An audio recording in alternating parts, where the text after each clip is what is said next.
Hello everybody, welcome back to the channel. I'm so excited to be doing another pick a card reading for you today. I want to thank you so much for visiting this space again and for being willing to open yourself up to the title of this particular pick a card. What we are covering today is the one thing that you can do right now, no matter how big or how small, that can change your life forever. It is probably not what you think. There are little things that we do each and every day that we don't realize have a great impact on our progress, on our ascension. And that is the question that we are tackling today.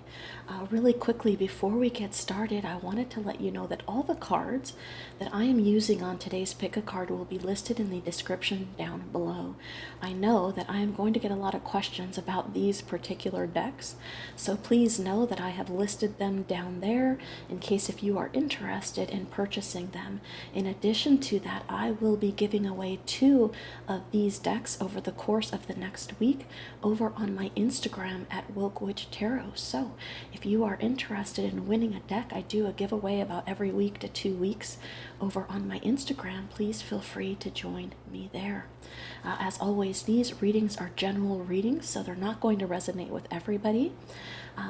If you would like to order a personal reading, feel free to reach out to me on my website, which is down here somewhere or in the description down below, or via my social media channels, okay? All right, for this particular pick a card, I have 5 piles for you to choose from. I've represented them here with these different crystals. The first one is this clear crystal here. It's got some beautiful ghosty accents inside, okay? The second pile is this light pink crystal. The third pile is a light purple crystal. The fourth is a dark purple crystal. Keeping in line with the theme here a little bit. And the fifth, is this blue crystal. Okay, so take a moment if you need to pause the video. You're more than welcome to take a couple of deep breaths to meditate on the question of what thing is it that the universe wants you to stop doing right now in order to greatly impact your life, or to start doing, right? Because it can go vice versa. And when you're ready, pick pile 1, 2, 3, 4, or 5, and feel free to either fast forward to the timestamps that I've listed somewhere here, or by clicking on the actual timestamp in the pinned comment that is down below. I always pin the timestamps in the comments so that way you can actually just click it and you can go ahead and fast forward there. All right, I will see you on the side of whichever pile you picked. Alrighty, if you picked crystal number 1, then this is the reading for you on what it is that you can do right now, the one thing that you can or should stop doing that will change your life forever. What we will be doing is we'll be pulling an anchor card out to discuss what the main issue is, clarifying that with some tarot and additional clarifiers if we need that. And then I will pull an affirmation, an oracle card for you for this particular pile. And I will leave a surprise link for each single timestamp next to your timestamp below of something that you might need to hear, watch a YouTube video, read an article, whatever the case might be, whatever I feel really resonates with your particular pile. I want to kind of surprise you and leave an extra resource down with the timestamps below. I think I'll put them underneath the timestamps if you're interested in that. All right? Alrighty.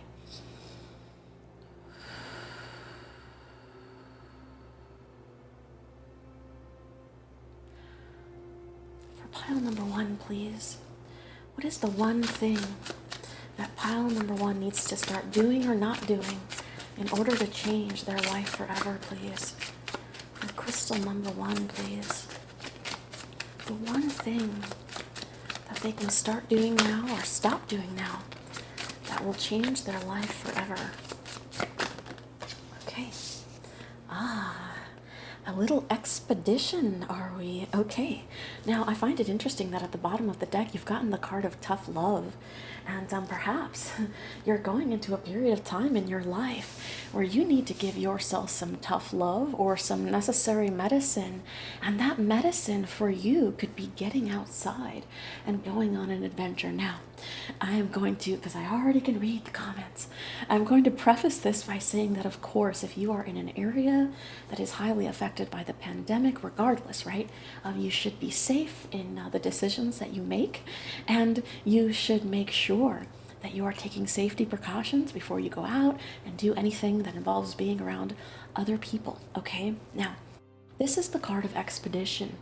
It's I guess, somewhat similar to the Chariot. It's this card of knowing that it's time to go on an adventure. Now, adventures don't always have to be physical, right? You don't have to physically go somewhere in order to feel like you've been on an adventure. I can put on a ASMR massage video and my brain can start tingling and my body can start relaxing, all without leaving my home. Nobody's rubbing my feet.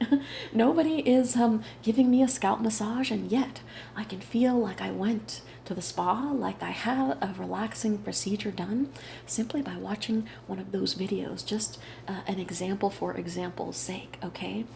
Perhaps some of you are tired of being inside, which I could totally relate to, and you are planning a great adventure, an expedition. You know it's time to get on your little bunny and run, to go and see something new, breathe some fresh air, get some sun on your back, right? Perhaps it's time to go and see people that you haven't seen in a while. Perhaps it's time to simply, in your mind, go on a vacation, right? Meditation can help with that, right? Exercise activities like yoga can certainly help with that feeling of ascension without actually leaving your space, okay? One of the downfalls of this card, or one of the darker sides of the card, is the idea of cutting and running. Now, we're going to be honest here today, right? And we're going to call things like they are. And these deeper videos that are not as fun, perhaps, as the children and spouse pick-a-cards and things like that, but necessary, right? Perhaps some of you, the thing that you have to stop doing is running when things get tough, or evading responsibilities. Certainly you could be the runaway bride, except your spouse is your life, right? It is your dreams, your goals, and you continue to leave those things, your calling, your purpose, the things that you very sincerely dream of accomplishing in your life, at the altar all alone, and that is not a good feeling. I don't think your dreams and your goals would like that very much. Certainly, this could speak as well to perhaps cutting and running from relationships the second that they get a little bit difficult, whether romantic or with coworkers or with friends and family. Okay, let's see what else we can get for the card of expedition for pile number 1, please. Clarify expedition for pile number 1, please. What message do you have for pile number 1 regarding the expedition needed in order to change their life forever, please? If you've been on this channel before, you know that I typically only take jumpers and flippers, so I always ask that people be patient with me on the shuffles. Clarify expedition, please, for pile number 1.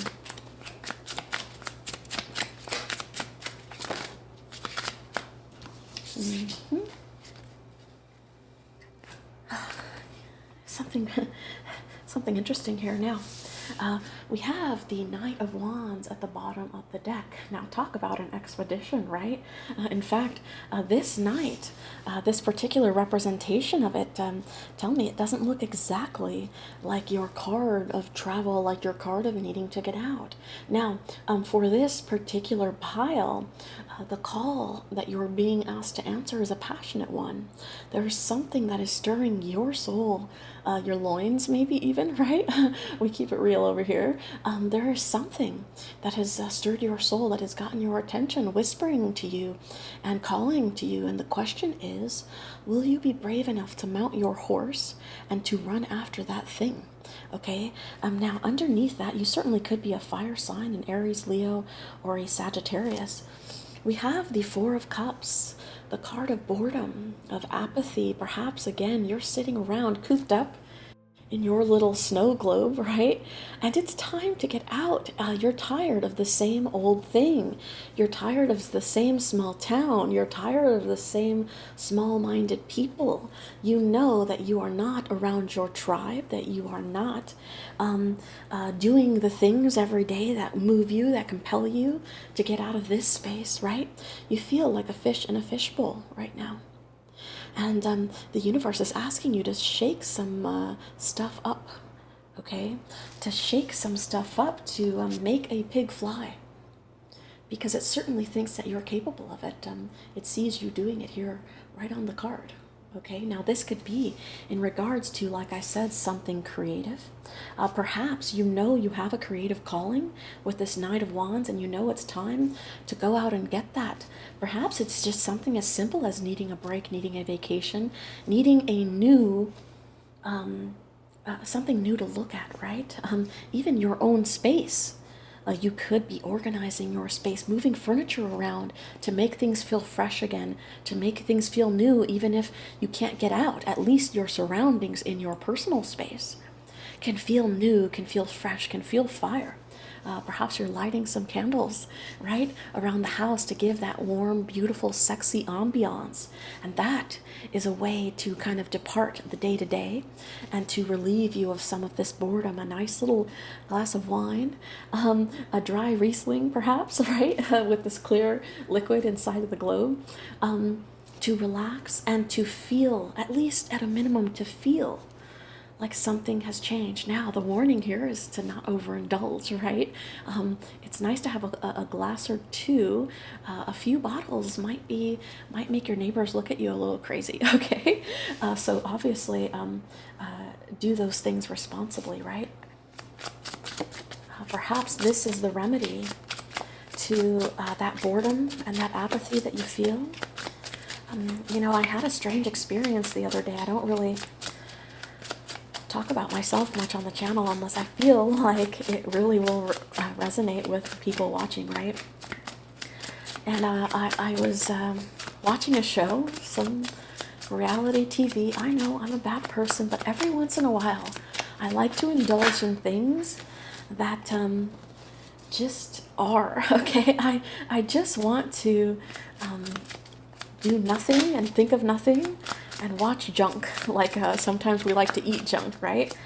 Now, as I was watching it, I couldn't help but to think that I was so bored. And then I kept asking myself, well, why are you watching this then? There are a million things that you could be doing right now that are exciting, that are, you could make YouTube videos, right?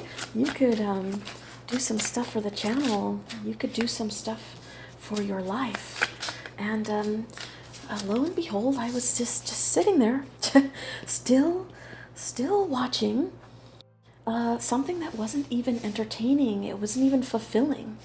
And sometimes we are so used to doing something that we don't recognize when we have long become past that moment, right? Even if it was just in that particular sitting, maybe in 3 months from now, I'll be in the mood to binge some Real Housewives again, okay? But until then, It's time to get to work and to do the things that actually make me feel like there's a spark in my heart and like my brain is actually stimulated, right?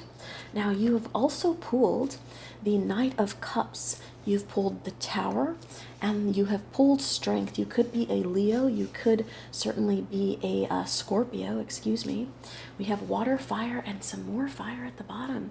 The Queen of Wands. Now, this is a very interesting representation of the Queen of Wands in that the Queen of Wands is typically a bit of a vixen, right? You're supposed to be a little minx, pile number one, but look how bored you are. It's very hard to be the Queen of Wands if you don't see something that you want. Now, this particular representation, this queen, is surrounded by a donut that I would absolutely kill to take a bite out of, right?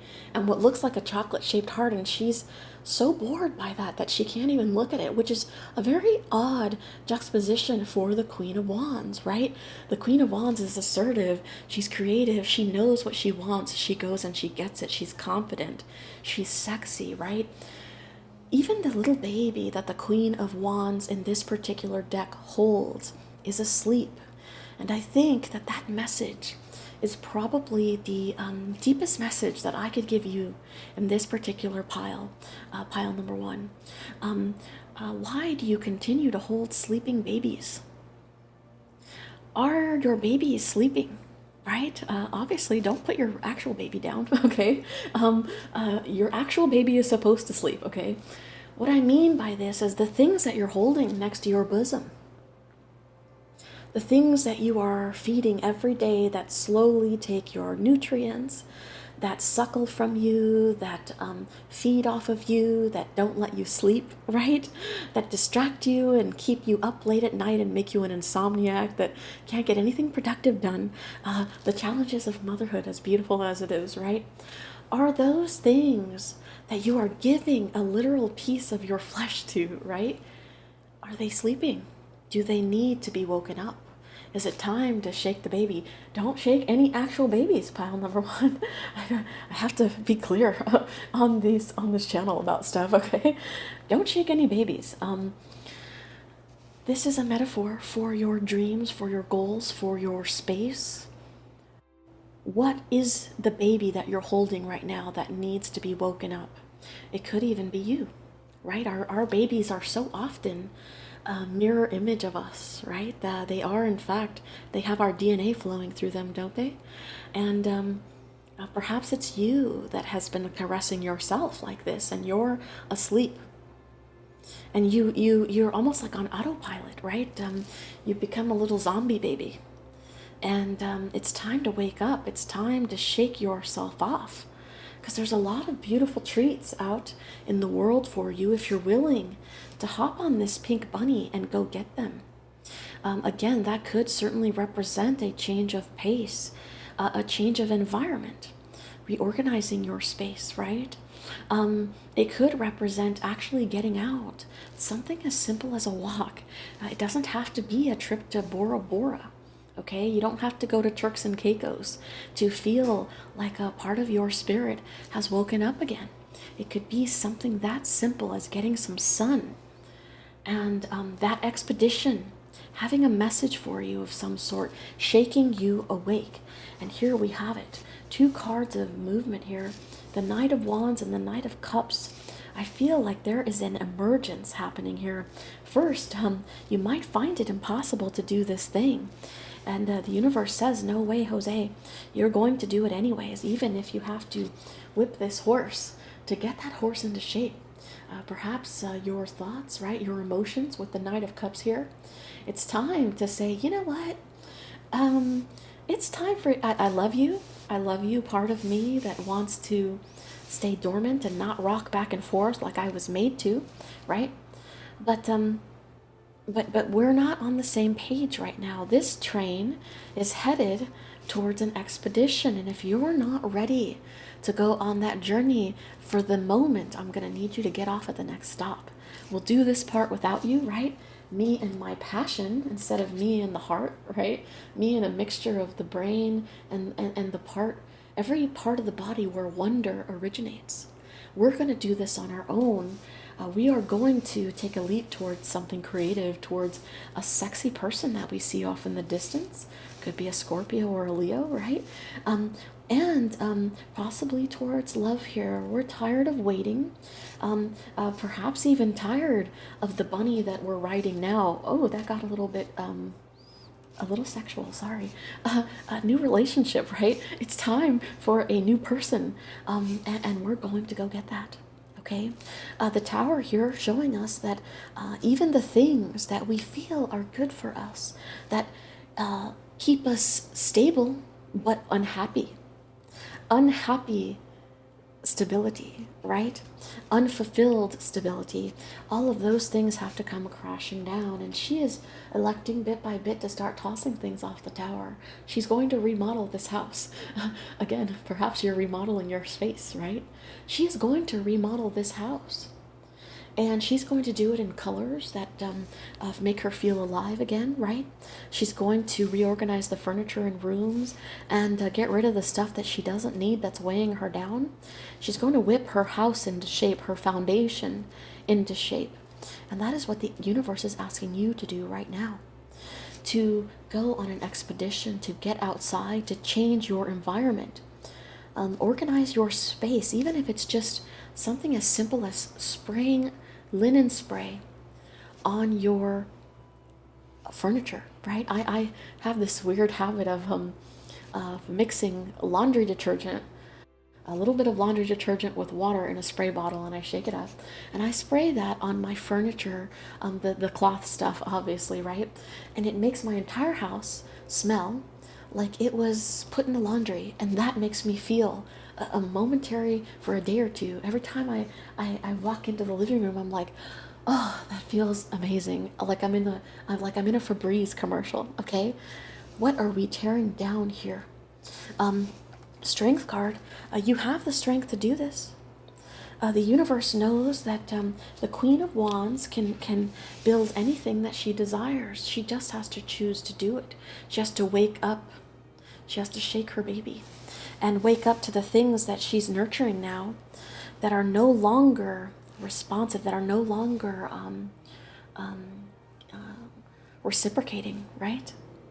I love that image. I want to get one clarification here just for the Tower, because perhaps, right, perhaps we've ignored this for so long that the universe says, I'm going to be bringing a Tower moment to you that's going to be necessary in order to get you started. I had mentioned, check this out, pile number one.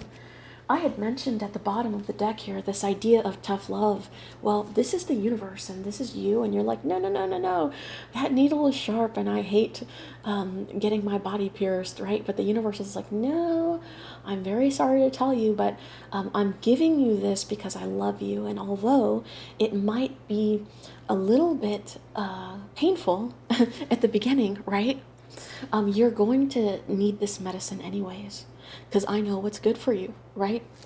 And so when we look at this Knight of Cups, certainly that changes the context, right? This idea that perhaps the universe is whipping you into shape with some tough love, some tough cups coming your way, and making the Tower fall for you. Because it's like, you know what? You've tied your bunny to a tree and it was meant to run free and you're afraid to get back on it, right? So I'm going to have to make you get out of Dodge, get out of town, right? I'm going to have to crack the whip. Perhaps you're the horse here and the universe is like, ride 'em cowboy or cowgirl, right? Let's clarify the Tower, because again, this might be something that comes your way because the universe is like, I'm sorry, but it's time to rebuild this. We cannot keep living like this anymore. And because I have to get involved now, because you didn't listen to yourself, you didn't listen to the signs, now we're going to need extra strength to get through this, okay? Clarify the Tower, please. Clarify the Tower, please. For pile number one. Clarify the Tower, please.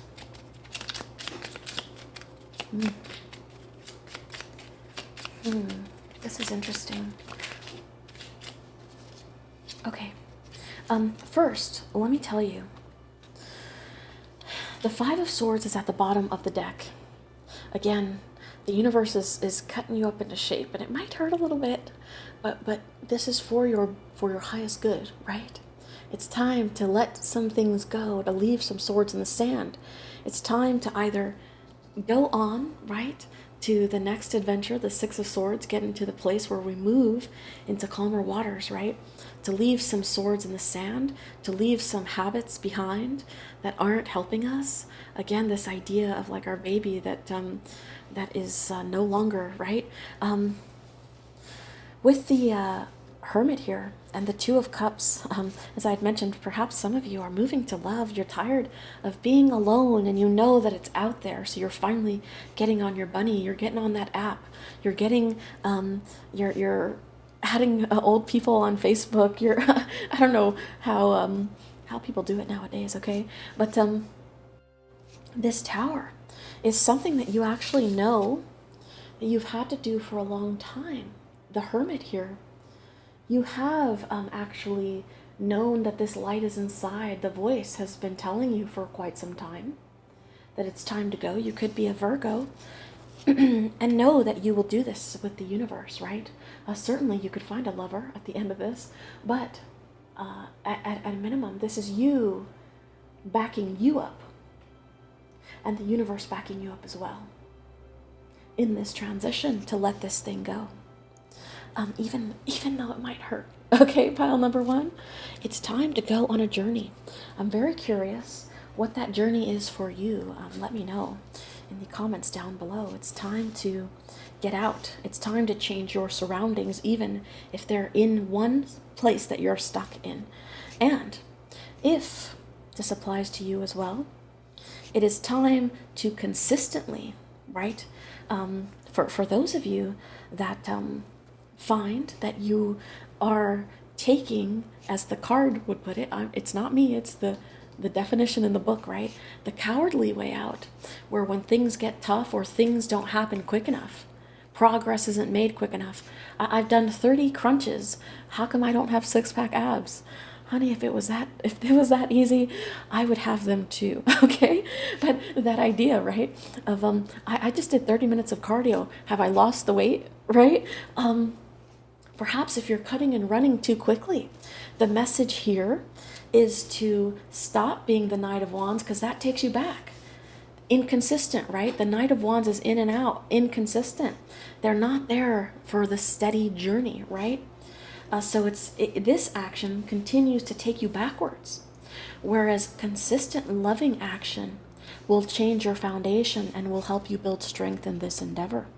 Okay, either way, okay, let's see what affirmation the universe wants you to hear right now in regards to this.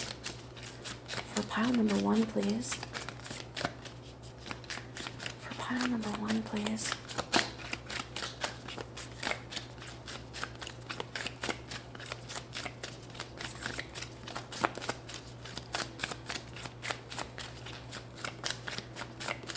Affirmation do you want pile number one to hear right now, please?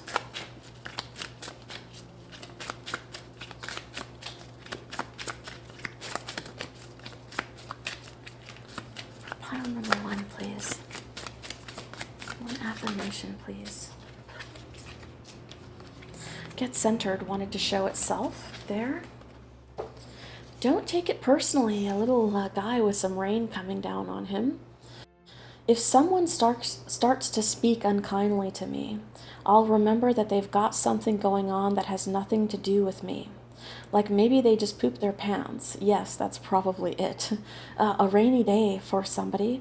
Certainly you could, this Tower, right, could represent going within and realizing that somebody that you felt connected to, you have to go separate ways. It's time, as I'd mentioned, to ride a different pony, okay? A different bunny here.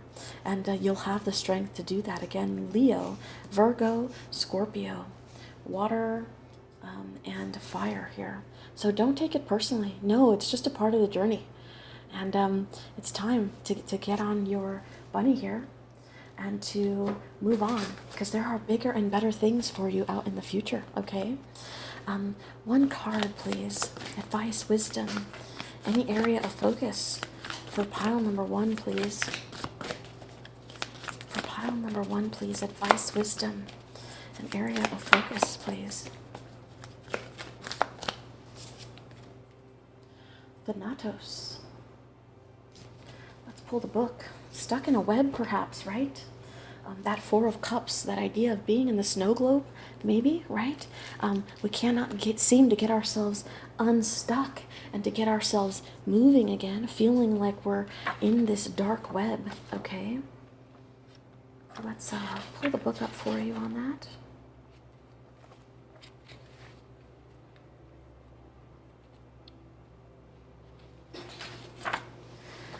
And here's this if you'd like to screenshot it.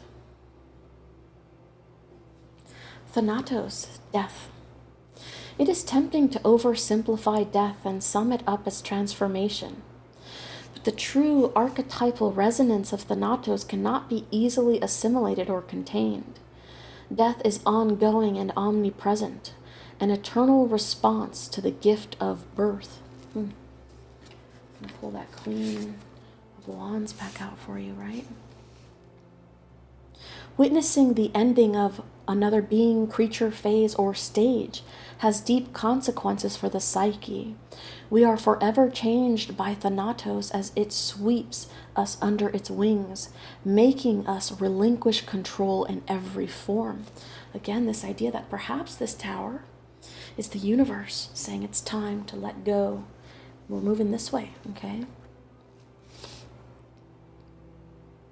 It leaves a mark of ash upon our heart, signifying we have touched the cusp of the underworld and will return to the land of the living eventually, with more compassion and wisdom to share.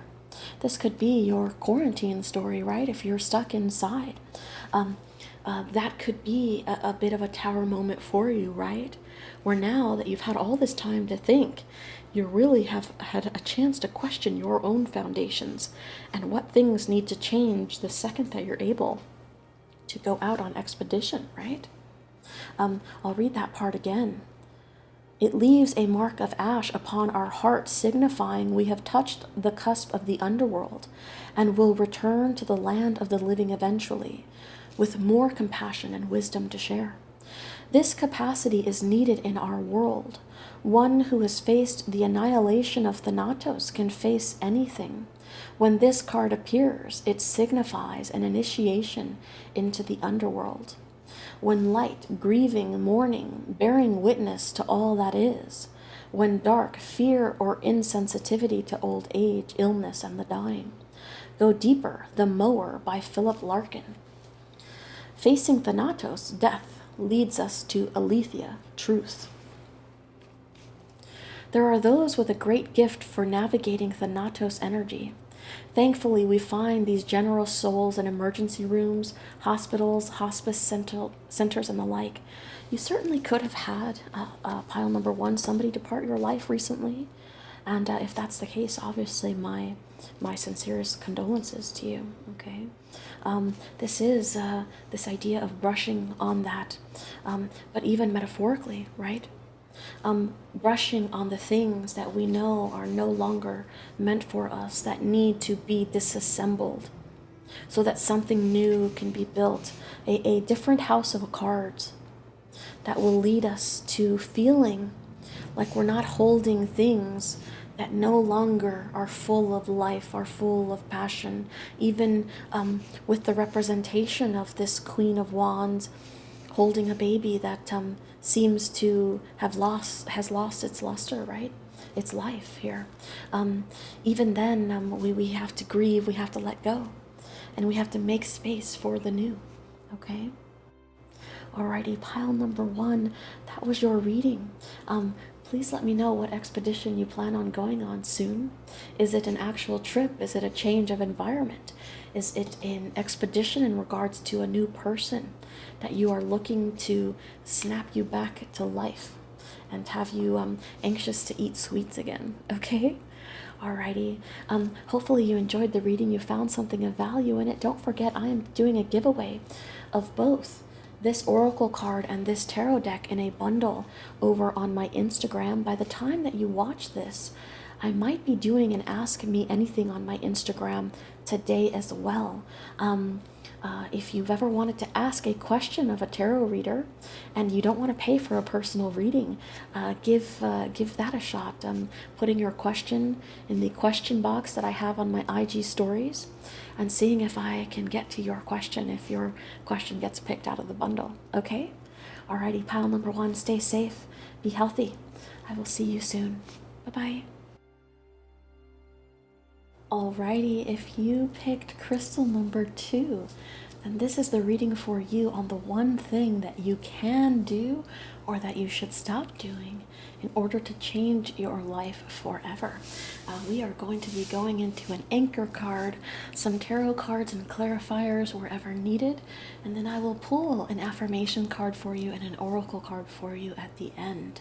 In addition to that, I'm also going to leave something to watch, something to read, something to listen to perhaps, a bit of a surprise that I feel relates to the reading down in the pinned comment below. Underneath the timestamps for each pile, I will put a resource up if you're interested in that, in order for you to really absorb the message or just anything that I feel will really resonate with the reading for today. All right, so let's find out what that one thing is for you. For pile number 2, please. What is the one thing that they can do or stop doing right now to change their life forever? For pile number 2, please. For charm number 2, what is the one thing?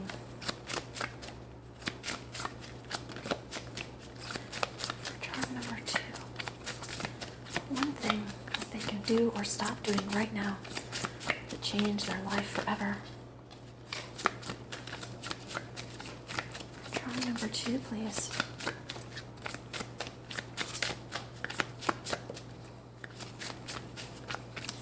The one thing that they can do right now or stop doing.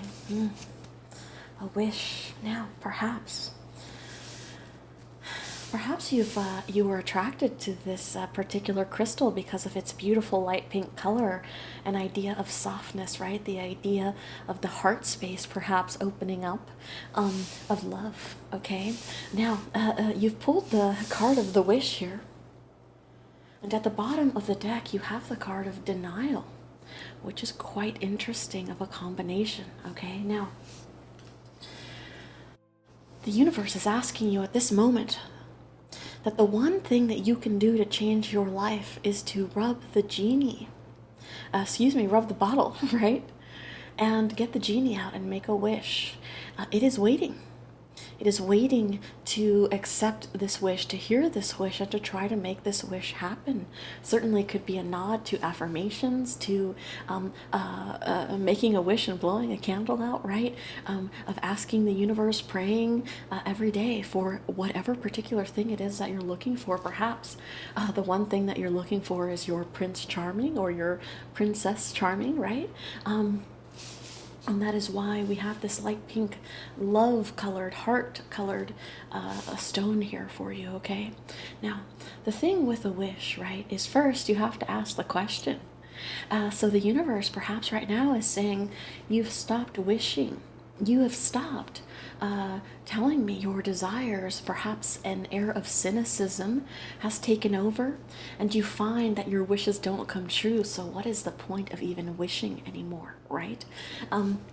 This idea of opening our hearts to wonder, of opening our hearts to the possibility of a wish, and at least at a minimum, saying, you know what, let me try this out. Let me try making a wish and seeing if it will come true or not, and how that wish can manifest itself into my life. Now, one of the things that perhaps the universe is asking you not to do, right, is to make a wish for something that you do not have the space for in your life. Now, I'll give you an example, okay? Let's say you tell the universe every day, universe, if I could have one wish, genie in the bottle, right? If I could have one wish, it would be to have a husband. I want a husband, I want a husband, I want a husband. Again, just example's sake, okay? the universe might look over at the man or the woman, right, in your bed and say, well, you already have a spouse, right? The scenario has changed a little bit, hasn't it? You already have a spouse, so why are you asking for a new one? Why are you asking for what you already have? This wish has been granted. I love that I thought of that example because this idea that this prince is sleeping next to you, right? Obviously, you could be looking for a princess. My readings aren't gender specific, okay? Now, in this example, right, you're asking for something, but you already have it. You're asking for something, but not making room in your life for the wish that you are making. So, the first step would be to not have a spouse already, right?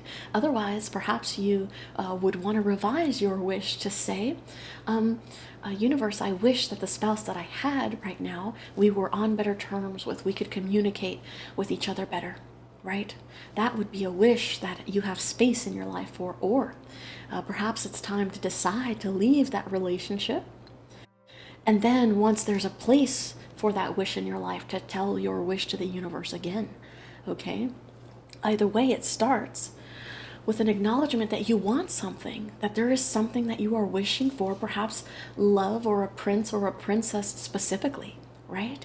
To lay down right next to you every night in this deep ocean of emotion, right? In all of this beautiful water. Perhaps that is the thing that you are wishing for, and you have to realize that you want it.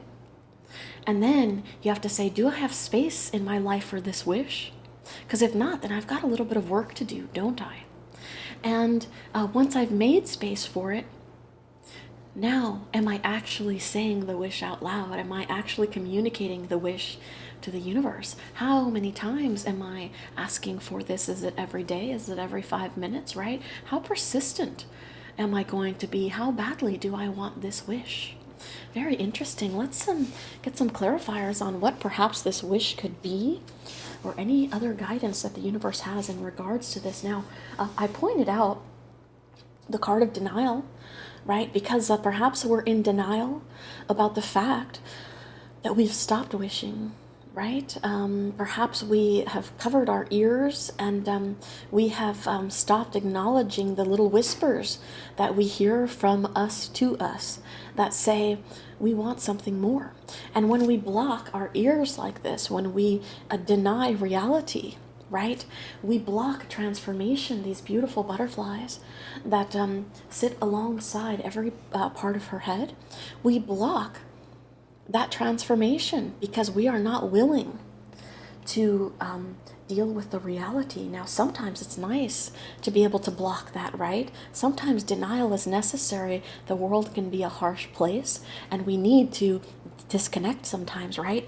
And actually put some headphones on and not listen to every bad thing that's happening in the world. So denial can be good for us, but it can also block our blessings.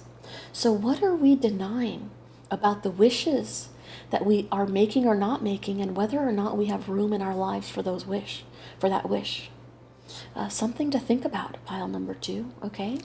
Let's clarify. Clarify wish for pile number 2, please, in regards to how they can use this wish to change their life forever.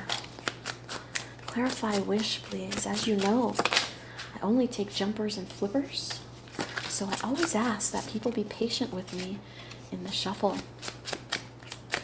Clarify wish, please. I hate to also be a broken record sometimes in the readings. The way that I like to do my readings is I actually like to draw as much as I can from intuition based off the one card. And although that can sound long-winded, right, I want you to grasp everything that I'm feeling from the card. And then that way you know I'm not just relying on the cards to crutch me through the readings, okay? So you'll find sometimes that the clarifiers are the exact thing that I just mentioned, okay? Clarify wish, please. One more card on wish.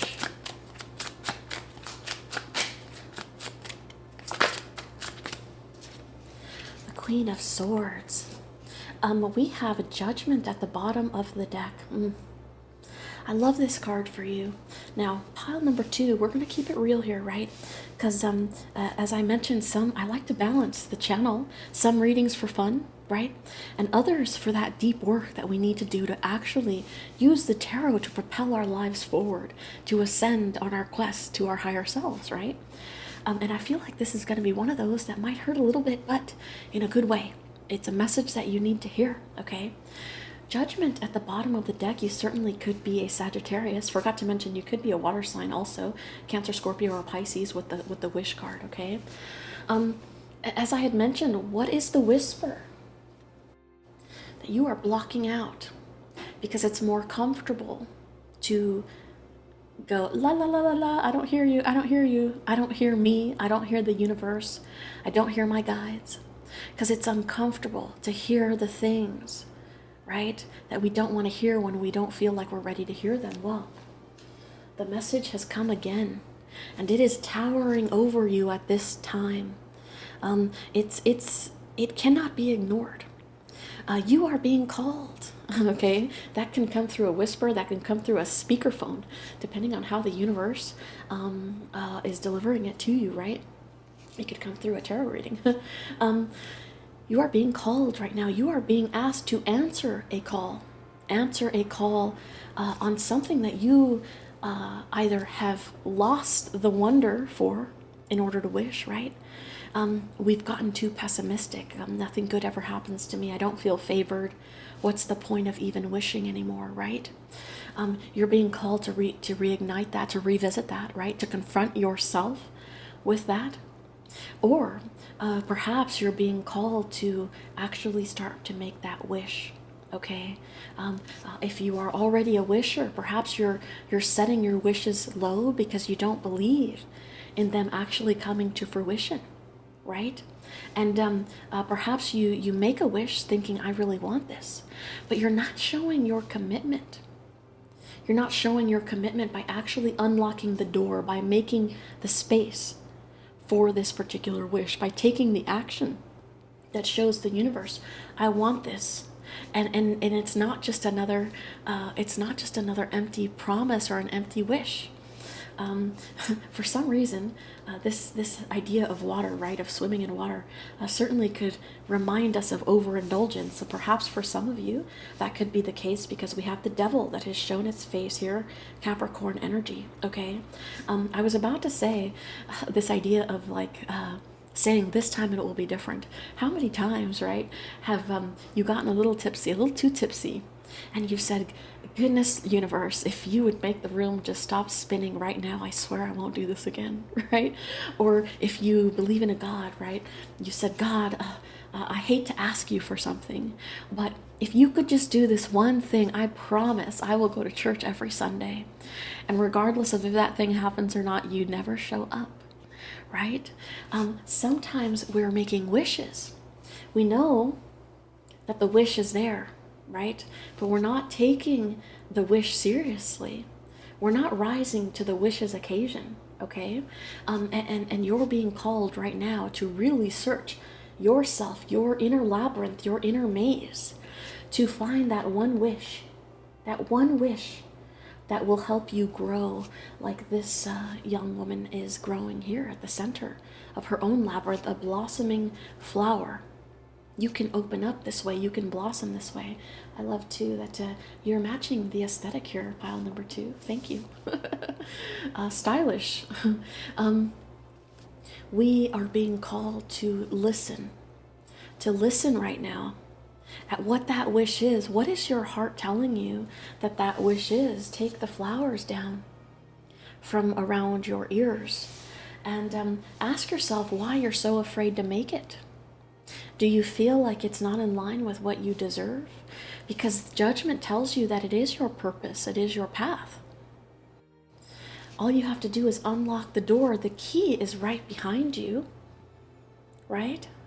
We just have to walk to the door and unlock it and start walking the path to the center, to our center, right?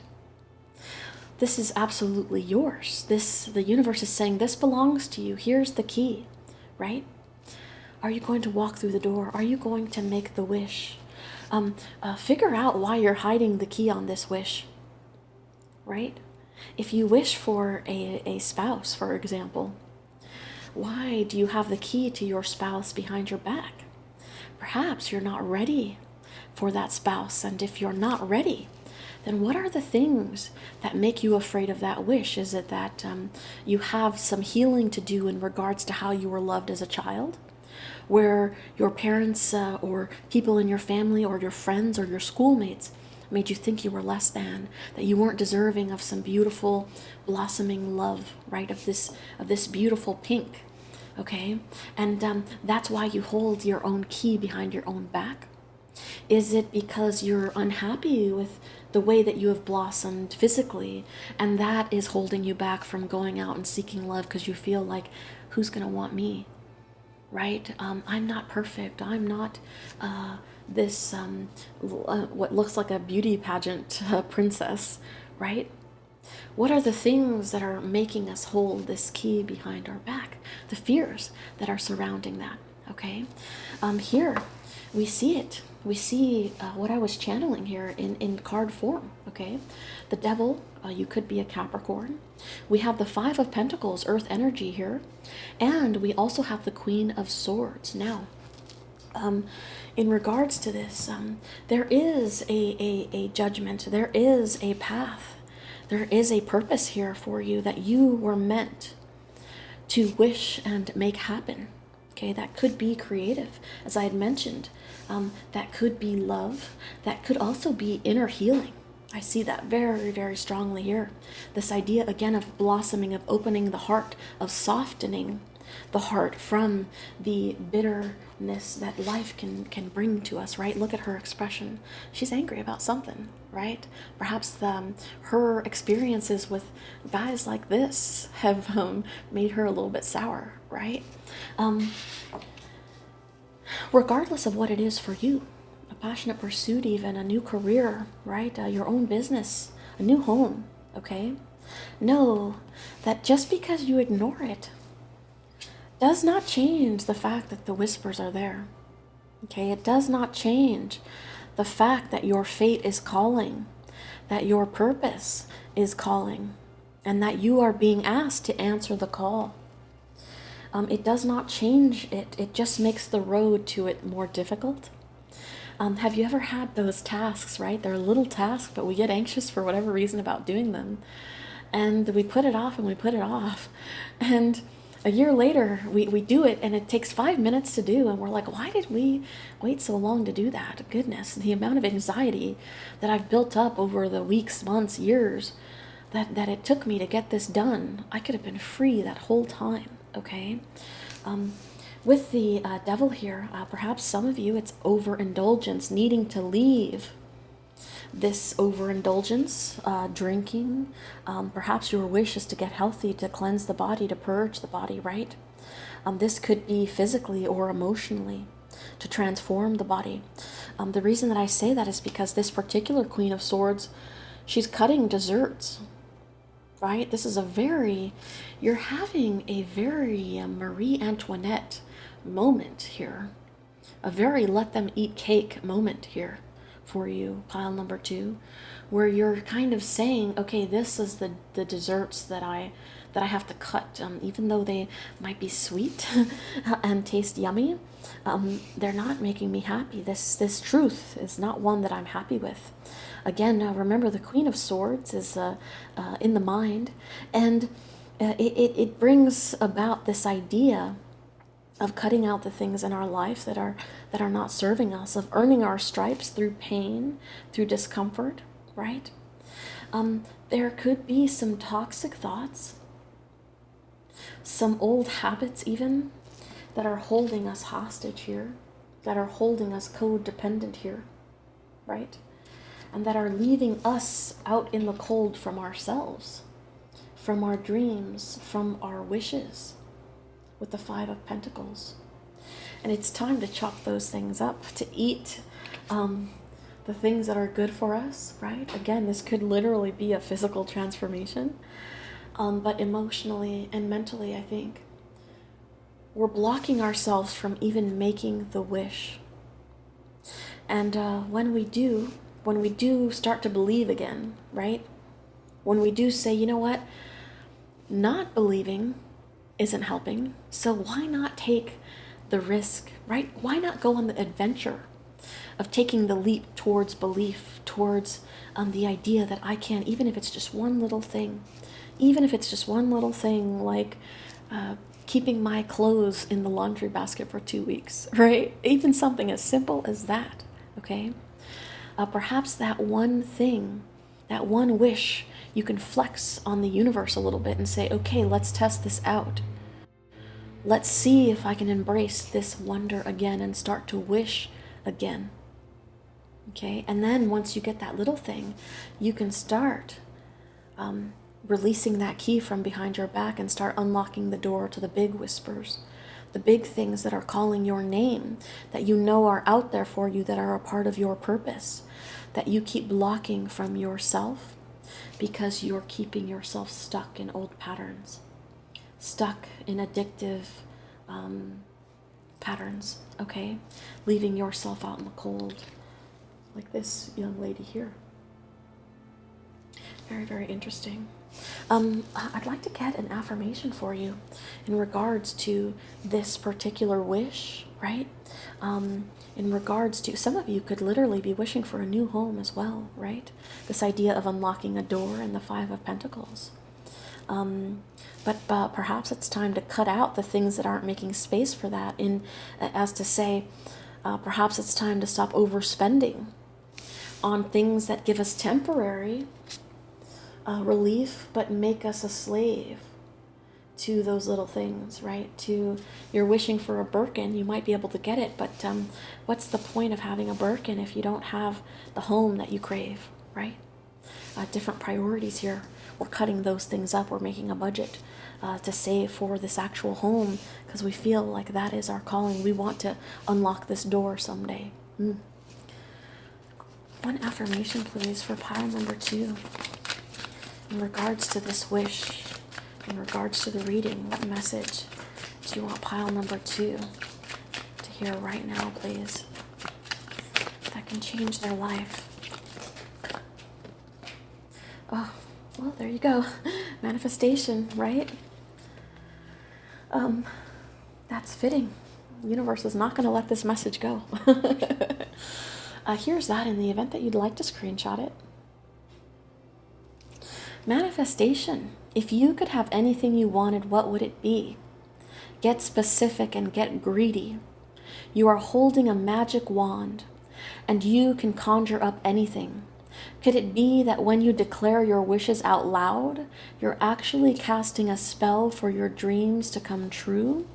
Or is it just that in a very practical sense, the more people you speak with about your desires, the more folks there are who know what you want and might have the means to help you make them happen? Either way, stop waiting and start manifesting. Don't use that word if you don't want to. This is a bonus card, which means that if you get a bonus card out of this deck, it was 100% meant as a special message for you. Manifestation or a wish, whichever you'd prefer to call it. Okay? It's time to start wishing. I want to pull one card for you from the archetype deck. For pile number 2, please. One card of wisdom, advice, and an area of focus to work on in regards to what they can do right now to change their life forever, please. For pile number 2. For pile number 2, please.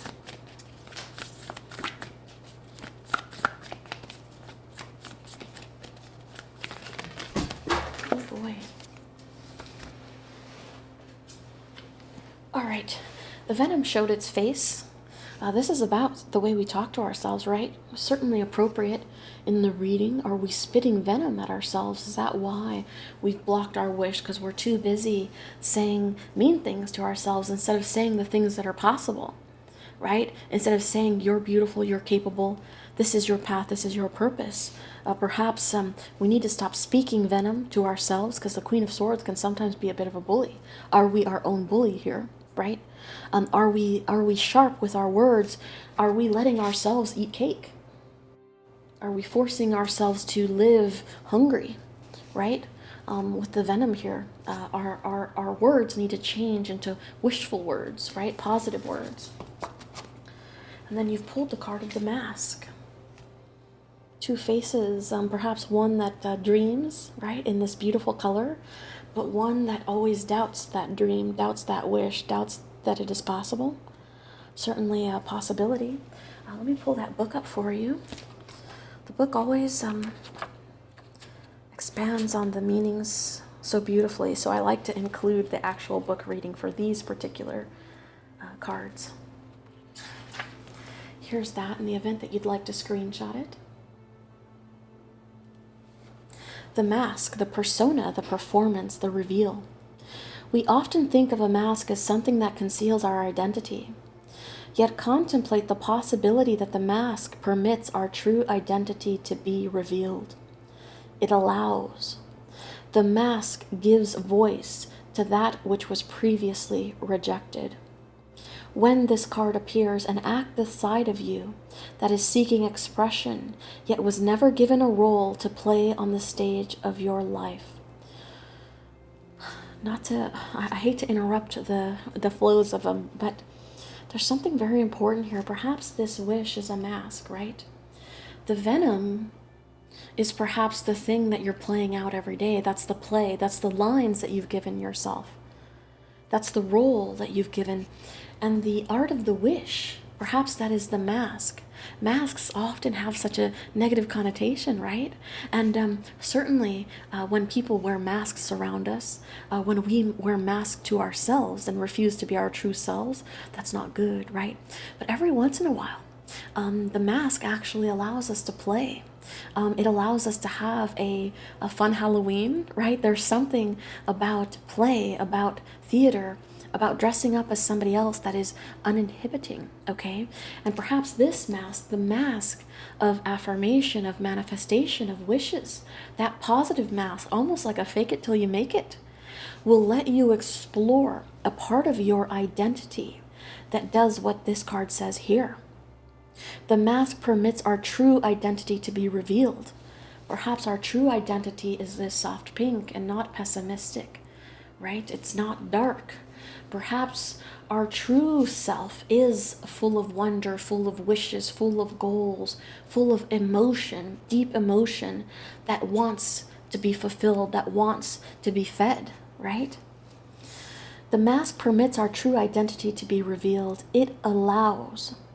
The mask gives voice to that which was previously rejected. Perhaps the wish gives voice, the manifestation gives voice to the thing that you thought you could have, but it didn't come to fruition, and so you just gave up on it, right? It's time to start wishing for that again. When this card appears, enact the side of you that is seeking expression, yet was never given a role to play on the stage of your life. You are in the realm of theater, so anything is possible. Speak with the other's voice. Embody the other's limbs. You are taking part in the ritual of expanding the self. There may be mischief and deception around, and others may be trying on new masks too. No one is sure who is who. It's likely you've become so attached to a single mask that you need to fall face forward into this perception-bending time. Trust it. When light reveals what has been suppressed, perhaps the fact that we have a wish has been suppressed, right? Or that we've stopped wishing. When dark further conceals what is rejected. Further conceals what is rejected, okay? Go deeper. The masks of James Ensor, Joan Jonas, and Jimmy Durham. As the Zen koan suggests, meditate on your original face, the one you had before your mother and father were born. Some deep thoughts there, right? Think of a mask or costume you wore that felt empowering, marvelous, or fun. Who was it you were being? Is that who still within you? Very, very interesting message for you, pile number 2. As a reminder, I am going to be doing a giveaway of a bundle this time of this oracle deck along with this tarot deck on my Instagram today. I believe it starts from the day that you see this video. So feel free to join me over there if you're interested in winning this particular deck. I will also have an Ask Me Anything today. If you've ever wanted to ask a tarot reader a question, but couldn't order a personal reading, hop over to my IG stories and plug your question in, and I'll try my best to get to that question for you, okay? Thank you so much for joining me today. I hope that you got something of value from the reading and that it at least made you think, right? What are you wishing for?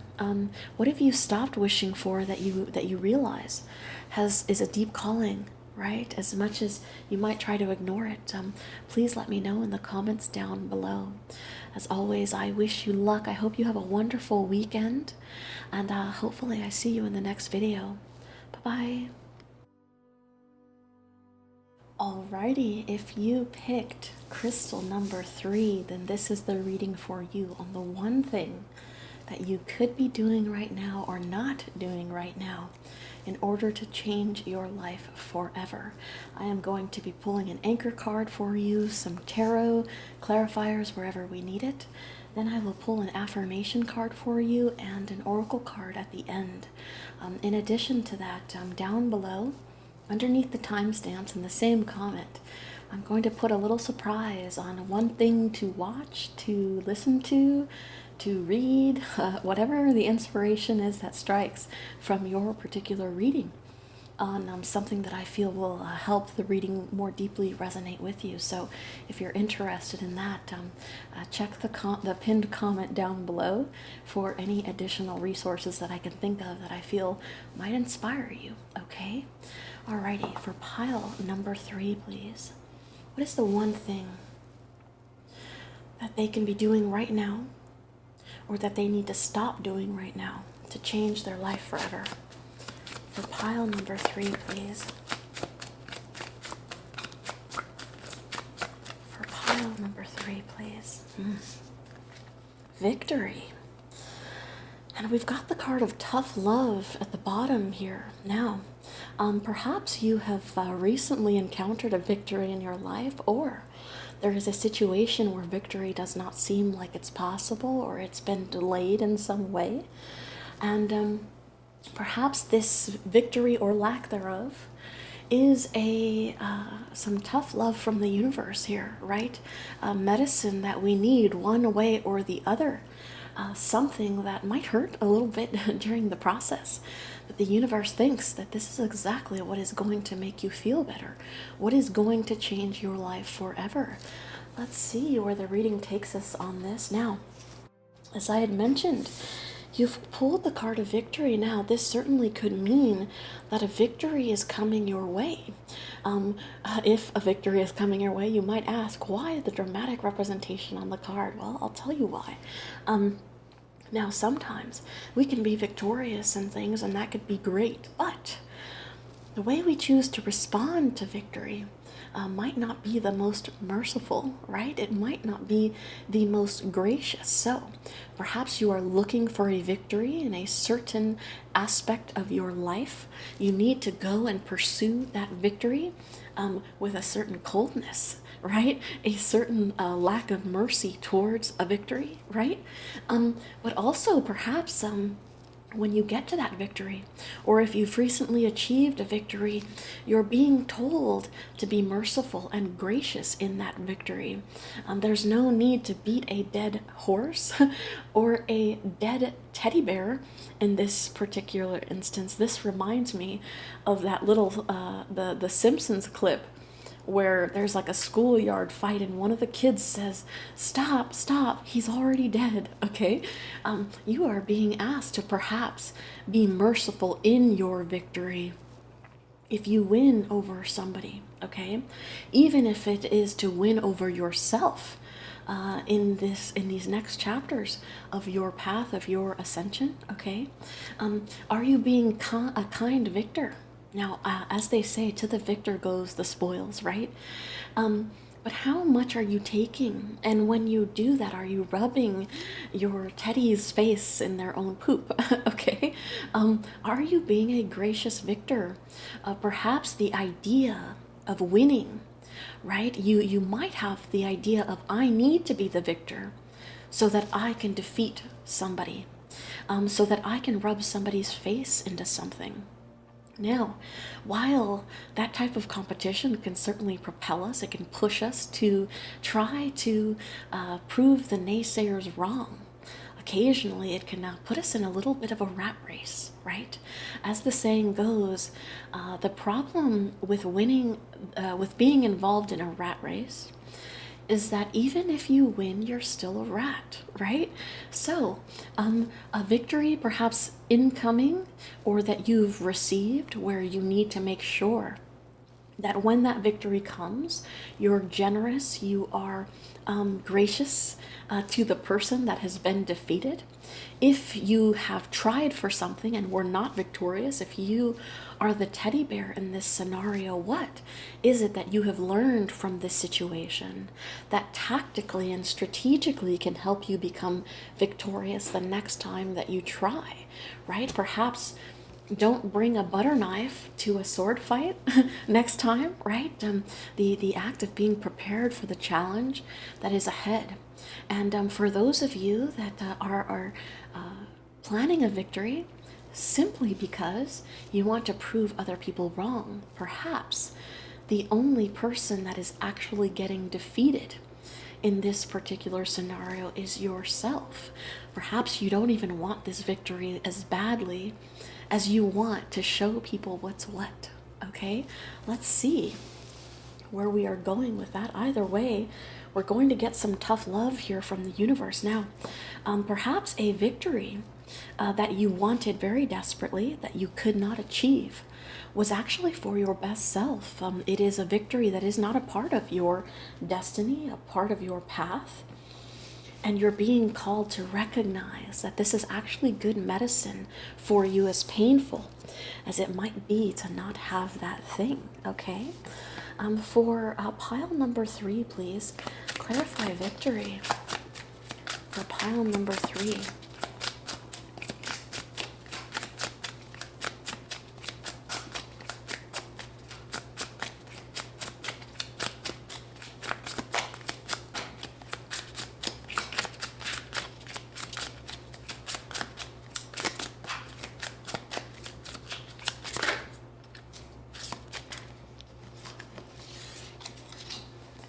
One more card, please. For pile number 3, clarify victory. For pile number 3. Making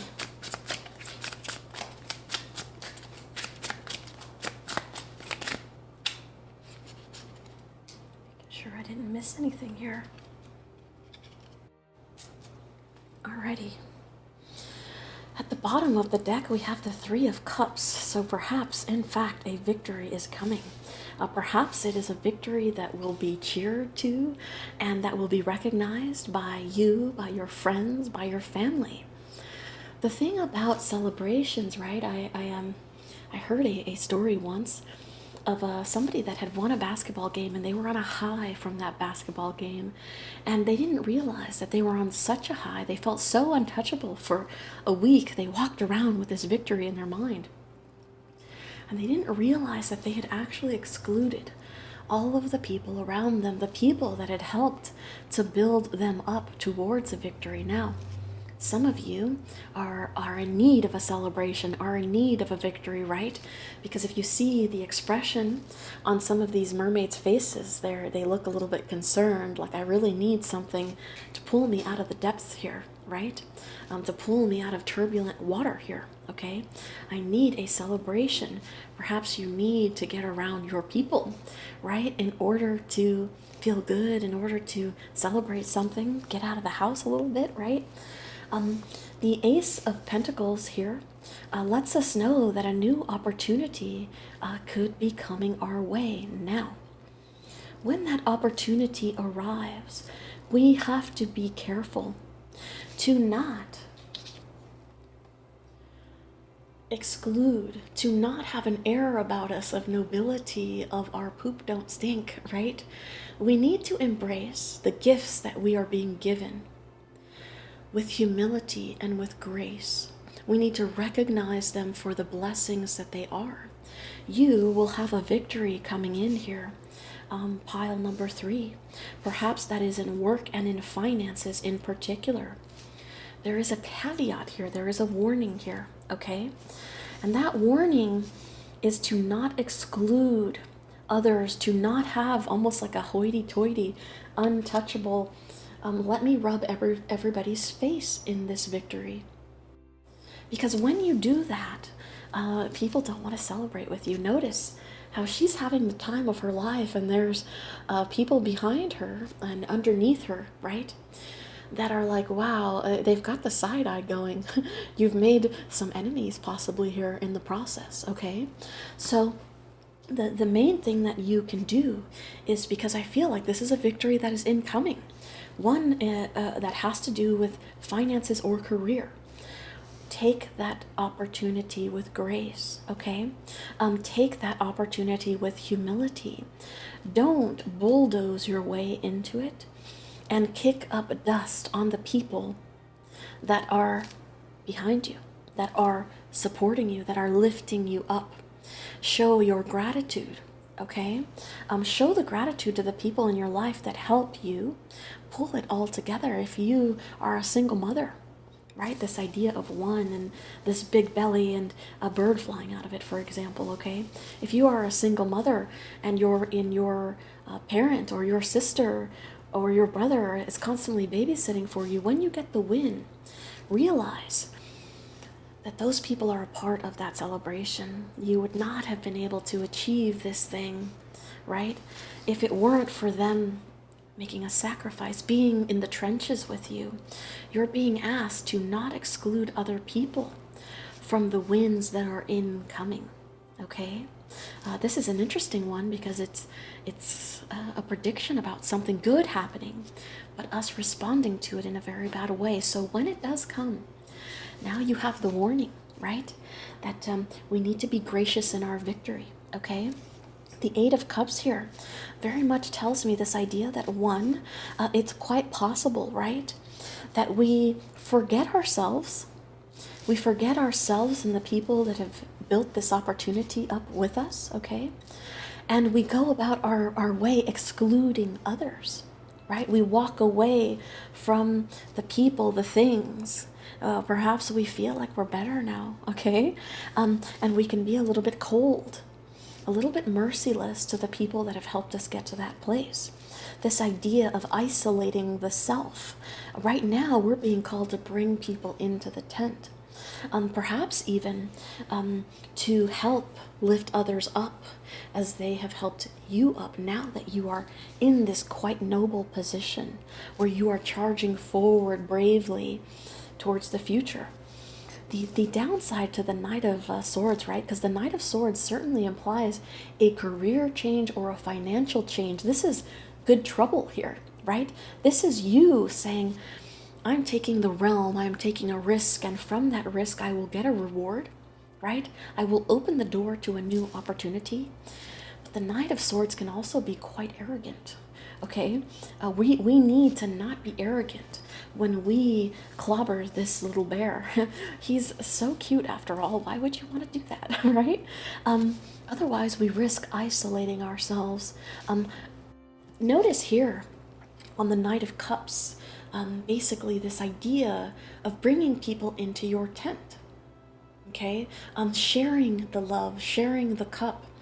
This woman lifts her dress almost like she's opening up the tent, a safe harbor, right?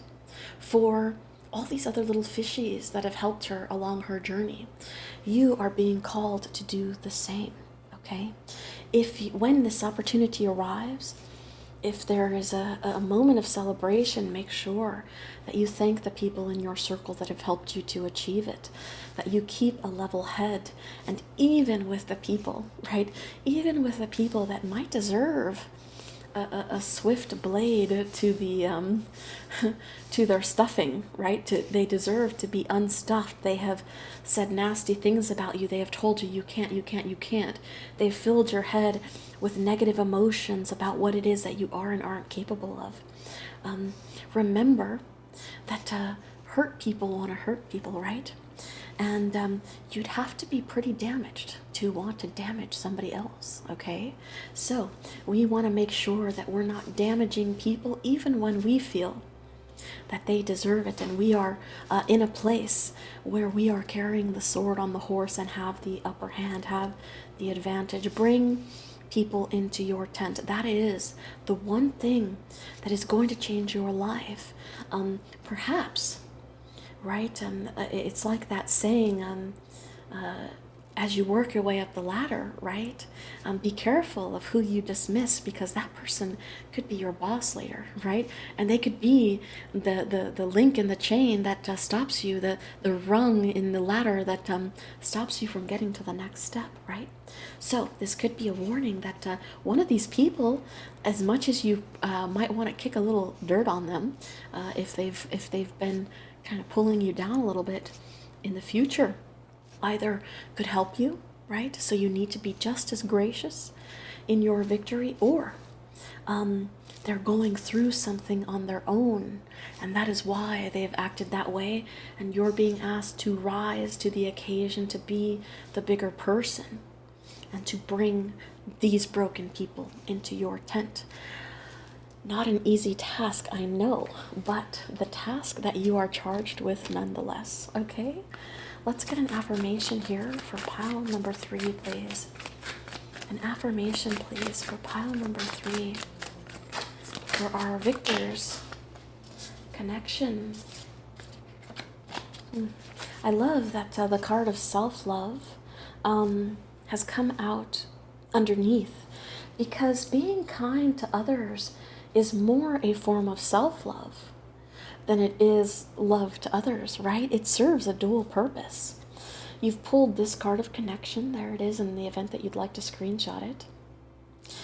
Connection. I'm connected to the multitudes, and I can access their support at any time.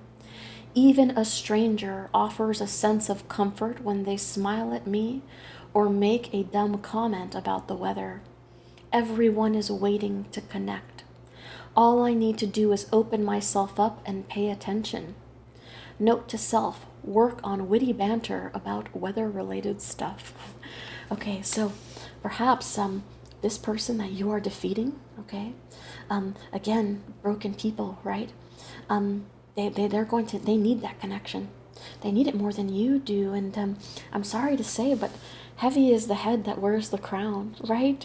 Sometimes we're charged with doing stuff, even though we don't want to, but it is the right thing to do, right? Perhaps the people that you could lance if you wanted to actually need your connection more, and this connection can help you in the future, okay? Difficult medicine to swallow, but medicine that is good for the soul nonetheless, right? Tough love perhaps to the self, right? Because as I had mentioned, it is self-love to reach out to others and to be gracious to others in that way. I'm going to pull an oracle card for you before we go. For pile number 3, please. The Bardo. I always get Shakespeare off of this, right? Hamlet, all those skulls. Hamlet, it's funny that I mentioned that, because Shakespeare, right, is very much this idea of mercy, of justice, of people of getting a little too arrogant sometimes, right? That's a very common theme in a lot of Shakespeare works.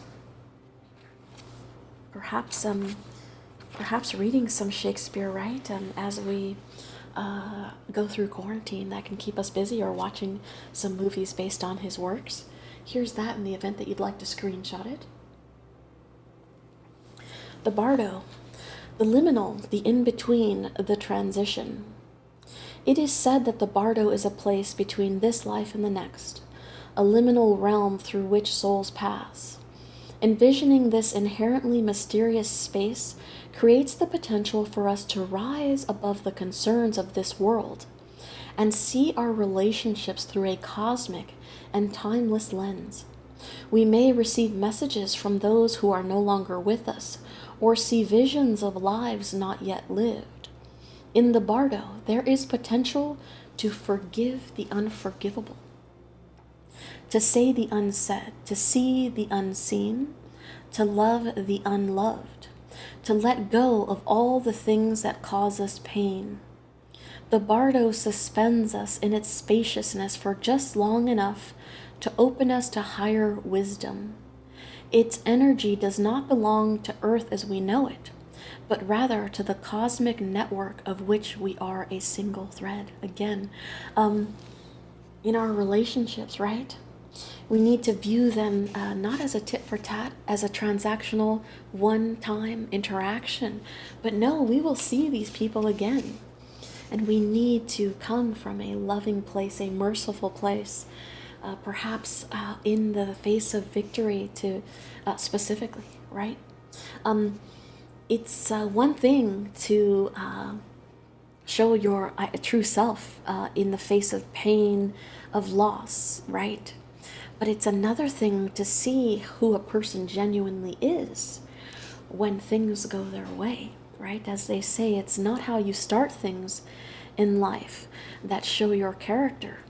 It's how you decide to finish them. And you're being asked to finish this, to take this victory with that same grace. When light, spaciousness, grace, forgiveness and truth. Forgiveness and truth. When dark, torment, dislocation, hallucination, and transience. Go deeper, the Tibetan Book of the Dead, Lament of the Dead by James Hillman and Sonus Shamdasani. When the veil between this life and the next is thinned, energy is stirred. This allows for remarkable healing and vision. A lesson here, perhaps, right, in the letting go of the desire to want to put people in their place, even when we feel like they deserve it, right? The bardo is not to be feared. Take advantage of its energy by recognizing what needs to be resolved. Trust that there is a message for you from beyond. Who is speaking? Go ahead and listen. Being asked to tune into the intuition there. If this is in regards to the loss of an opportunity, right?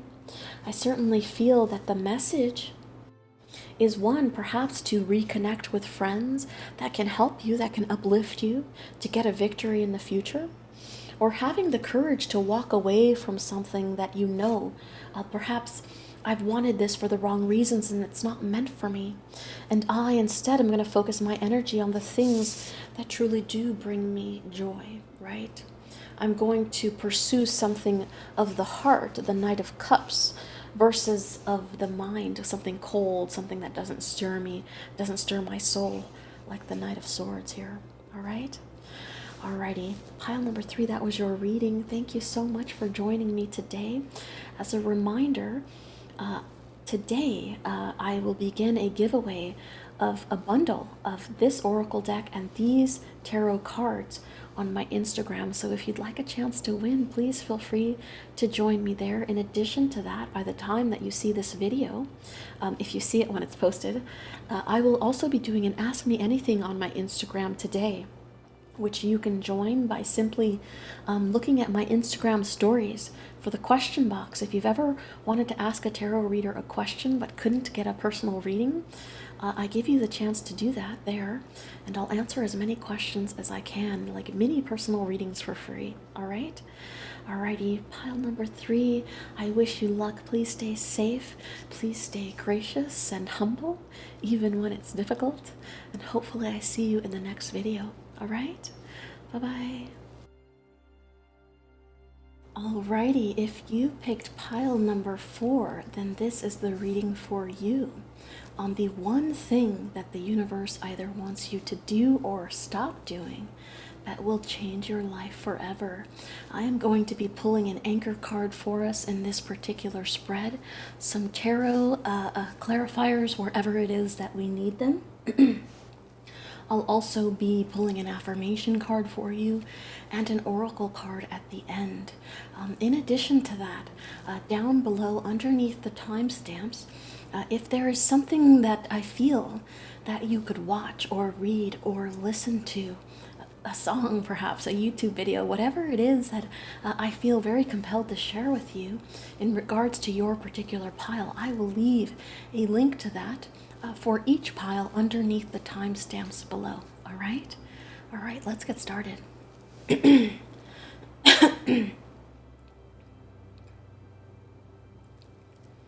For pile number 4, please, what is the one thing that pile number 4 can either start doing or needs to stop doing in order to change their life forever, please? For pile number 4, what can pile number 4 do right now in order to change their life forever, please? For pile number 4, please, the one thing that they can do or stop doing right now that will change their life forever. For pile number 4, please.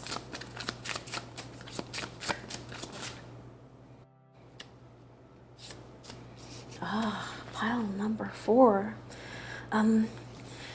This is a very interesting combination that you've pulled here. You have pulled the card of distraction. If this wasn't such a timely card for the times that we're living in today, I don't know what is, okay? At the bottom of the deck, you have the card of acceleration. I love this little guy's face. One of the cutest features, I think, in this entire deck is this little dude's face. It's time to put the pedal to the metal on something. It's time to accelerate something in your life. There is something that needs your attention, your full devoted attention, because if you're not paying attention on this path of acceleration, you certainly could get bogged down with the obstacles in the way. This is a call to laser focus on something, because it is time right now to speed that thing up and to head to the finish line on this particular project, job, relationship, goal, whatever that thing is for you. We will try to figure that out as we get deeper and deeper into the spread. But know that things are about to pick up their pace. You're being compelled to realize, right, that the one thing that you cannot get more of in this life, aside from land, right? They're not building any more land unless we become an interplanetary species, right? Is our time. Right? We only have so much time, and as Seneca always says, a philosopher, the problem is that you think you don't have enough time, but really it's just that you're wasting the time that you have, and that is certainly represented here in the card of distraction. Now, one of the things, if this is in regards to what the universe wants you to stop doing, you will certainly know which one applies to you, right? As you check in with your own feelings and emotions, and your own intuition through this particular reading. The one thing that the universe wants you to do is to stop being distracted. Now notice that this particular woman has a bunch of birds flying all around her. Now this certainly could represent Tweety birds, right? As in literal Twitter. Social media could be a distraction in your life right now. And you are getting so distracted by something or someone or social media or the news, right? Inundating yourself with the news. And that is keeping you from recognizing that right now there is a golden opportunity for you to hit the pedal to the metal on, to get a victory here. But this obstacle might be you, right? It might be us being distracted by things that are completely out of our control. As you know, I've been very much getting some knowledge in the art of Stoicism, the philosophy of Stoicism. And the Stoics always believe that the only thing that a Stoic should concern themselves with is the thing that is under their control, okay? In this particular case, while it's certainly good to be an informed citizen, it's good to have knowledge and to be informed of the things that are going on in the world. At some point, if we continue to inundate ourselves with these distractions, things that we have no control over, things that we certainly resonate with us, we have an interest in them, but we give so much of our time to them, we sacrifice something else while we're distracted with these little birdies, okay? Now, sometimes, right, I rarely talk about myself on the channel, but I'll make an exception when I feel like it's really relevant, okay? Sometimes I like to embark on a certain thread, which I will not name, online, of a community of women of color that go onto a forum and talk about various subjects, right? And sometimes I like the camaraderie. Certainly it's nice to have things, information to digest, things to think about, things to laugh at, right? With similarly minded people, or people that have a completely different opinion that open my eyes to certain things, right? But there are some things that I shouldn't be distracting myself with, right? For example, I shouldn't know more about Armie Hammer's divorce than Armie Hammer does. Right? Like, why do I know so much about that man's divorce? Okay. It's a distraction. And certainly, some distractions are good, right? Every once in a while, we all need to let our hair down. We need to relax and throw on some junk reality television, or go on a forum and laugh a little bit about what's going on in the world, right? But at what cost is that distraction coming? If I'm learning about Armie Hammer's divorce, I don't know why I picked that particular example, but here we are, pile number 4, okay? What is it that I should be learning that actually can change my life, that I am ignoring, right? What are the opportunities that are slipping by my fingers as I indulge in things that do not affect my life? It is wise to recognize when we're distracting ourselves from our own life, perhaps even because it's easier to peer into other people's life than it is to peer into our own and get our own stuff together, right? Guilty, I say that with no judgment, okay? So, some of you are distracting yourself. Either you're over-informed and that is weighing on your conscience because there's only so much that you can do about the state of the world, right? Or you're prodding your nose perhaps and distracting yourself into other people's business because you don't want to look at your own business, right? Every once in a while, we need to mind our own business, literally, and work on ourselves instead of other people and the stuff that they have going on, right? Sometimes we use an indulgence of information, of Instagram feeds, of, Twitter feeds. We use that to distract, even YouTube videos, right? We use that so that we don't have to face the things in our life that we know that we should be facing that hurt to work on, okay? Now, for some of you, I will give you this, I think it's going to be the last example just because I'm feeling it, okay? Some of you actually need to get distracted. Some of you can be so laser focused on something that you're about to break. You're like this dress, right? It's beautiful, but it could be busting at the seams. Like the back zipper here is doing a lot of work, a little too much junk developing in the trunk there, right? So some of you need to actually distract yourselves, release a little bit, right? In order to not overwhelm yourselves and not actually have an adverse effect where you're working too much, you're too focused, and then you end up hitting a roadblock because you're going too fast, okay? Let's see here. You can only go so fast with a speed bump in your way, right? Sometimes it's actually smart, it's actually strategic to slow down, to take that. That way you don't damage yourself, your car, your underbelly, right? Let's see what else we can get on this distraction for you.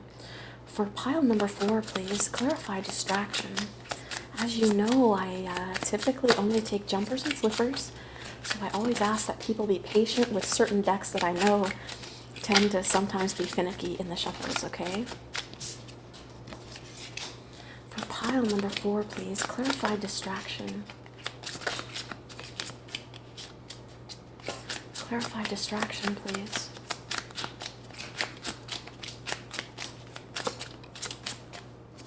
Okay.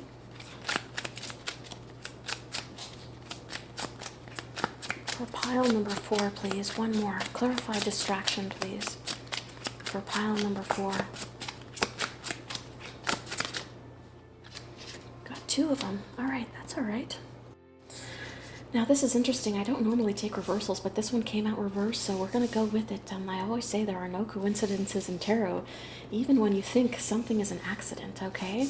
At the bottom of the deck, we have the Knight of Pentacles, an opportunity coming your way, an opportunity that perhaps you could take advantage of, if only you would put that eye back on, right? It's almost like this idea of being tunnel vision on something that you're focused on when you're actually traveling this direction.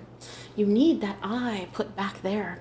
You're distracted by what's happening in front of you, or excuse me, to the side of you, instead of focusing on what is happening in front of you in the direction that you're actually traveling, the direction that can bring in opportunities, that can bring in change. For some of you, that can actually get your money up. Now, I find it very interesting, and I'm going to say this sensitively because, as you know on this channel, I don't want to hurt your feelings in a way that hurts your feelings, but that makes you think, am I hurting myself, right? If you notice, there is a little lollipop in front here, right? And that lollipop says, hate me. Hate, H-A-T-E, hate me, okay? Now, the things that you're looking at certainly could be things that rise, make the hate levels rise, right? For example, sometimes when I watch the news and I think, how can people be so incompetent, right? How can people be so selfish? How can people, we start to get our fire going, right? And fire is good, except when it just serves to make us angry, when there's no purpose behind that, when we're not using that fire to go out and to make a difference in the world or to bring opportunity into our lives. And some of the information that you're looking at on the side of you instead of on the path where you should be sewing that eye back on, because you need that for the vision of the journey, right? It's stuff that gives rise to hatred. It gives rise to frustration. It upsets you in some way. It upsets you in some way. I see here too, notice that this particular figure, there's a bit of a dominatrix look to it in her dress. Now, certainly that could represent that fire, right? And again, passion is good, unless that passion overflows in anger, right? There are some passions that are dangerous for us, okay? And this idea of hate me, it almost makes me think of Instagram, of this idea of distracting ourselves by comparing ourselves to others. Perhaps you see a sexy woman or a man on Instagram and you're so distracted by not only hating them because you're like, I hate that you're perfect, or that you look perfect, at least on Instagram, right? With all those filters, who knows, and Photoshop and things of that nature, but also you're reinforcing things that you keep saying that you hate about yourself. That is what you're distracting yourself with. You are laser focused on those things instead of on the path ahead, the one that can actually help you change your life. The Knight of Pentacles here is this idea of slow and steady wins the race. I don't typically give advice on this channel, right? Advice. I let you feel the reading out yourself and come to your own conclusions. But if I could be so bold as to perhaps recommend something, I'll probably link something below for you here in regards to this. If I could recommend something, the idea of a dopamine detox. Okay, now when we get on Instagram, when we get on Twitter, when we get on the news, notice how every time you turn on the news, it's always breaking news. They never get rid of that breaking news banner, and there's a reason for that. These platforms, the news cycle, right? Social media, they've done a lot of study on you, on your brain. They know your patterns. They know the way you think, and every single thing. It's like a Las Vegas casino. It is designed to keep you there for as long as possible. They don't care if your life slips away from you, as long as you keep watching, as long as you keep distracting yourself, even sometimes to the point that it makes you hate yourself, hate parts of you, or hate parts of society, okay? Now, a dopamine detox is basically the idea of disconnecting from the immediate thrill that people get, the immediate, it's almost like Pavlov's dog, if you've never heard of that, this pattern that we build of, if a dog learns that if he hits a bell, food appears, he's going to keep ringing that bell. Action response, right? In other words, for some of us, I battle with this all the time, waking up first thing in the morning and wanting to check my phone to see who has questions, who needs help, right? Sometimes it's better to get a little workout in, right? To have a nice breakfast before I immediately send my brain into, here's all the messages, here's everything that I need to do. You see what I mean? There's a dopamine hit when the first thing that you do is you open your phone and you go on Instagram. You feel an instant gratification, especially if you're actually posting, right? If you're posting and you're getting those hearts on your Instagram, you feel a sense of immediate gratification. And for some people, it is helpful to do what is called a dopamine detox, where you actually try to detach yourself from these instant gratification things that, sure, they give you pleasure in the short term, but an hour after you're on Instagram, you're like, wow, I really am wasting my life right now, right? What has changed in my life by sending my friends every news clipping of the day and complaining about what is going on there, right? We're sacrificing something when we do that. So perhaps a dopamine detox is something that you'd want to read about, okay? We need to remove the distraction. We need to survey what it is that has our attention and realize and repair the parts of us that aren't looking where they should be looking, towards our path, towards our destiny, towards our own goals, right? Now, we have the card of distraction here, obviously. We also have the Emperor. You could certainly be in Aries. We have the Three of Pentacles reversed. We also have the High Priestess, Pisces energy, and Strength, Leo energy. You could be one of these signs, but you do not have to be, okay? With the Emperor here, I want you to notice something very interesting now. This is the Emperor, large and in charge, our little Napoleon here, okay? Little Napoleon Dynamite on his little rocker. He is the king of the realm, the master general, right? Look how bored he looks, wow. Because he's not rocking anymore. He is stuck in place, staring at the same thing that this Knight of Pentacles is. And that has really taken a toll, because emperors are supposed to emperor, right? Rulers are supposed to rule. And you are the emperor. You are the ruler of your own world.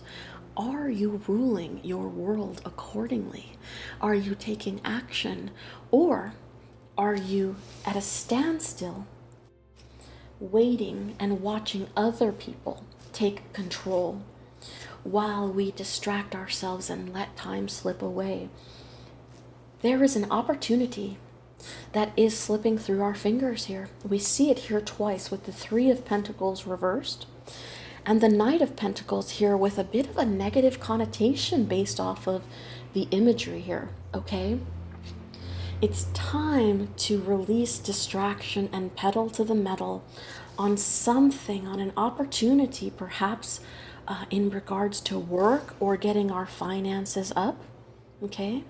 For those of us that are concerned about getting a job during this difficult time, are we distracting ourselves with social media when we could be sending out 26 applications, right, a day? Or this idea that it's time, there's something right there for you. The universe is trying to whisper it to you. Your intuition is trying to tell you that it's time for a shift, that it's time for a change, that it's time for us to see the opportunities, the abilities to collaborate, the idea of coming together and working on something, right? I almost get like all ducks in a row here with this idea of the Three of Pentacles, as in getting your own ducks in a row. your intuition is telling you that it is time to be strong right now for yourself, because a world that you have built based off of other people, dopamine hits from other people living their life in the fast lane and accomplishing their goals, that is a house built, that's a house of cards, right? Look how easy it is for this house to blow away, to break down. And I feel like we could very well be on the precipice of our house of cards coming tumbling down, because we need to have the strength. When our intuition tells us it's time to sew our eyes back on and to look straight ahead instead of at the distraction around us, full speed ahead towards our own goals, towards the betterment of our own lives. When we ignore that, we risk letting everything come falling down, okay? It's time to take control, and I think that idea, I keep going back to the Emperor's expression here, okay? Because as you notice, there's this idea of boredom. If you find yourself at a place in your life, right, where even the idea of indulging on like reality television or on Twitter, what this thing that you've grown attached to because it used to give you that dopamine hit, right? Now you don't even get the same reaction. So the only solution is to do it longer, right? To get the same level of satisfaction, or to just get rid of it completely. Some of you, again, we're just being honest here, right? Don't blame me, blame the universe. Some of you, you don't even like that you're distracted anymore. You're so bored of this distraction. The thing that you're distracting yourself with doesn't even fulfill you anymore. You're a sad little emperor here, right? I get the Four of Cups strongly from this emperor's image. And even you know that it's time, you know, you're trying to tell yourself here that it's time to get your ducks in a row, that it's time to start building again. It's time to flip this upside down and to start building again, perhaps asking friends for help, collaborating on something, a new project, something that will spark your interest, right? If this is in regards to a job hunt or your finances in particular, certainly this could mean that you're not putting in the effort, right? You're not putting in the effort to build a stronger house, and maybe your literal house could be in jeopardy, right? Because you're being distracted by things that might soothe you in the moment, but overall, they're going to bring you into this place where you're not going to be so happy with yourself, with your outcomes, okay? I also see here, let me sit with this because I'm getting a little message. I hate to ever be silent on these readings, but I really want to tune into something here that I felt. Give me one moment here with this.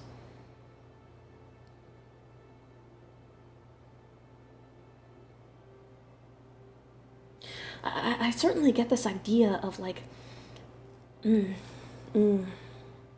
Okay, so with this Three of Pentacles reversed, there's a couple messages here. I'm going to try to funnel through all of them, okay?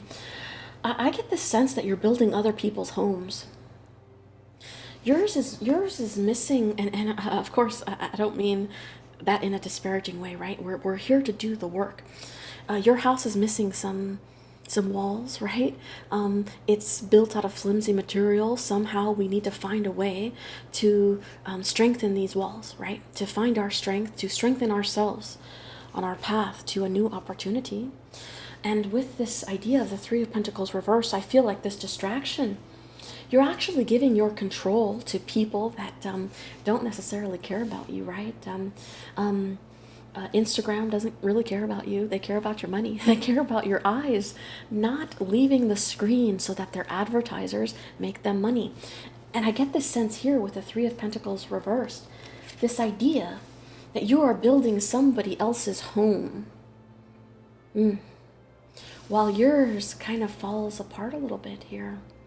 And it's time to reclaim that power, to release that distraction, and to build your own home now.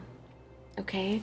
It's time to turn this upside down and to build something for yourself, because there is an opportunity coming. There's an opportunity waiting, perhaps within the next 3 days, 3 weeks, or 3 months from the time that you see this reading, that is going to help you build your own life, to solidify your own life, to bring order into your own life, to help you fix, repair, right? Some of you could certainly be moving all of these references to home, right? Perhaps the distraction is in a household that you're in, and your intuition knows that it's time to move into a different home, because you cannot focus. You cannot focus on building yourself on this particular mushroom with people distracting you, people on your back constantly stealing your attention. Okay, perhaps you're not in an environment where you can focus on yourself. And that leads again to this sad emperor that we have here. The last thing that I wanted to mention is for those of you who actually do need distraction, okay? Some of you are burned out, and that's why you have this expression, and you'll know who you are, right? You'll know how it hits your soul when you hear the message. If it hits in a way of, yeah, I'm guilty, I should be doing more, right? I do need to put my phone down, right? Or yeah, I'm guilty, I do work too much at the loss of other parts of my life, okay? You'll know which one resonates with you. Some of you are overworking yourself. You've burned yourself out. You can't rock this horse anymore. And it's time for a reprieve. It's time for a distraction. Maybe it's time to watch a couple of films, or to go on a trip with the idea of these birds, right? To get outside a little bit and to stop building for now, right? Even the Three of Pentacles talks about mentorship sometimes, right? Even the richest, the most powerful, the most successful people, right, need vacations. They need breaks. They need to let their brains decompress. And your intuition might be telling you that you're broken right now, right? You're pushing yourself too hard. You're too hard on yourself. Right? That certainly changes the hate me, right? Like you're whipping yourself a little too hard. You're becoming a bit masochistic with yourself to the point that you're destroying yourself. You're destroying your vision. You're destroying your ability to keep going, to keep at this speed, okay? And perhaps that's why we have the fear on your little half reindeer, half, I'm not sure what that is, that little cutie right there, okay? And you're realizing that it's one thing to be strong, but even the strongest person, they can fall apart if they don't tend to themselves appropriately, okay? A very interesting message there for you. Let's get an affirmation card for pile number 4, please, regarding the one thing that they need to start doing or need to stop doing to change their life forever right now, please. One affirmation, please. As pile number 4 goes into this new journey. Magic and authenticity, this idea of perhaps being true to the self, right? And the truth being something that we're hiding from.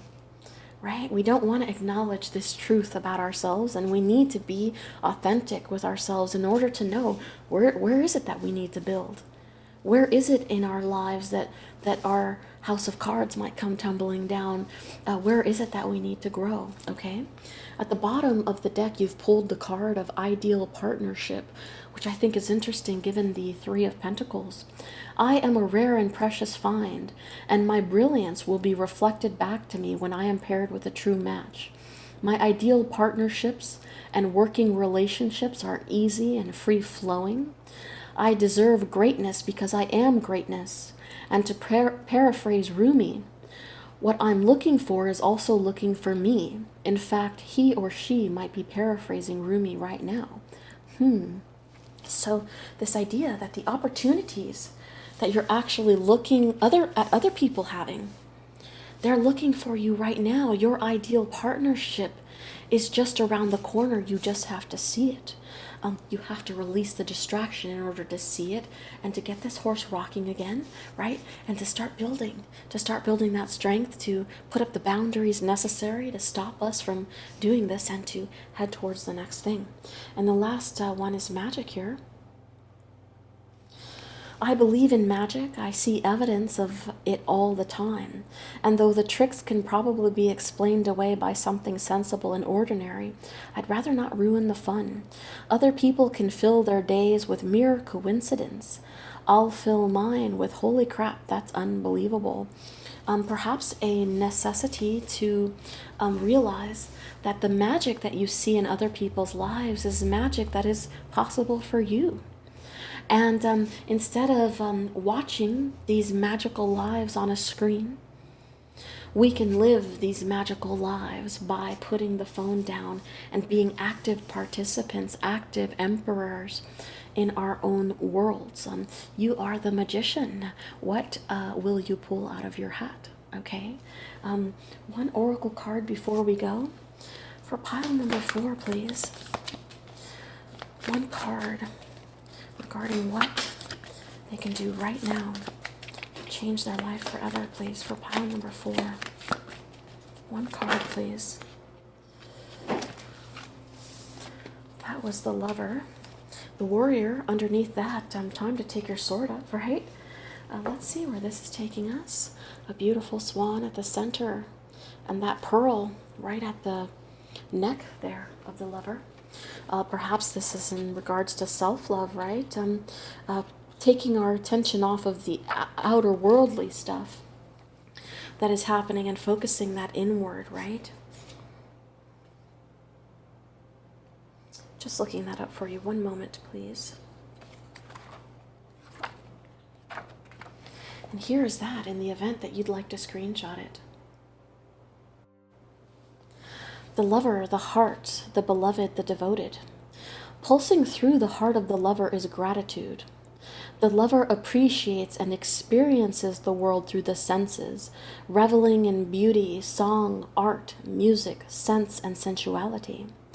This energy awakens at the tip of our tongue when we taste the sweetness of honey, the kiss of a lover, or speak gentle words to a child. The Lover lingers in foreplay, aroused not by getting there, but by the slow merging of self and other.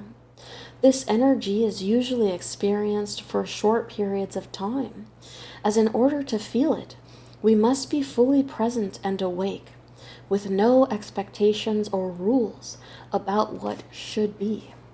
Rather, the Lover is in awe of what the world presents, reveling in the glorious details, grateful to savor every last drop of life's offerings. This very much falls in line with your reading, as strange as it sounds, because I get to this line here, okay? If I could read this again for you. This energy is usually experienced for short periods of time, as in order to feel it, we must be fully present and awake, with no expectations or rules about what should be. Are we present, right? Are we awake, or are we in a dreamland, constantly daydreaming, instead of trying to build that dream in the life that we're actually living today? Something to think about, right? When light, connection, expansion, devotion, and awe. You can't be in awe of the things you're not looking at, right?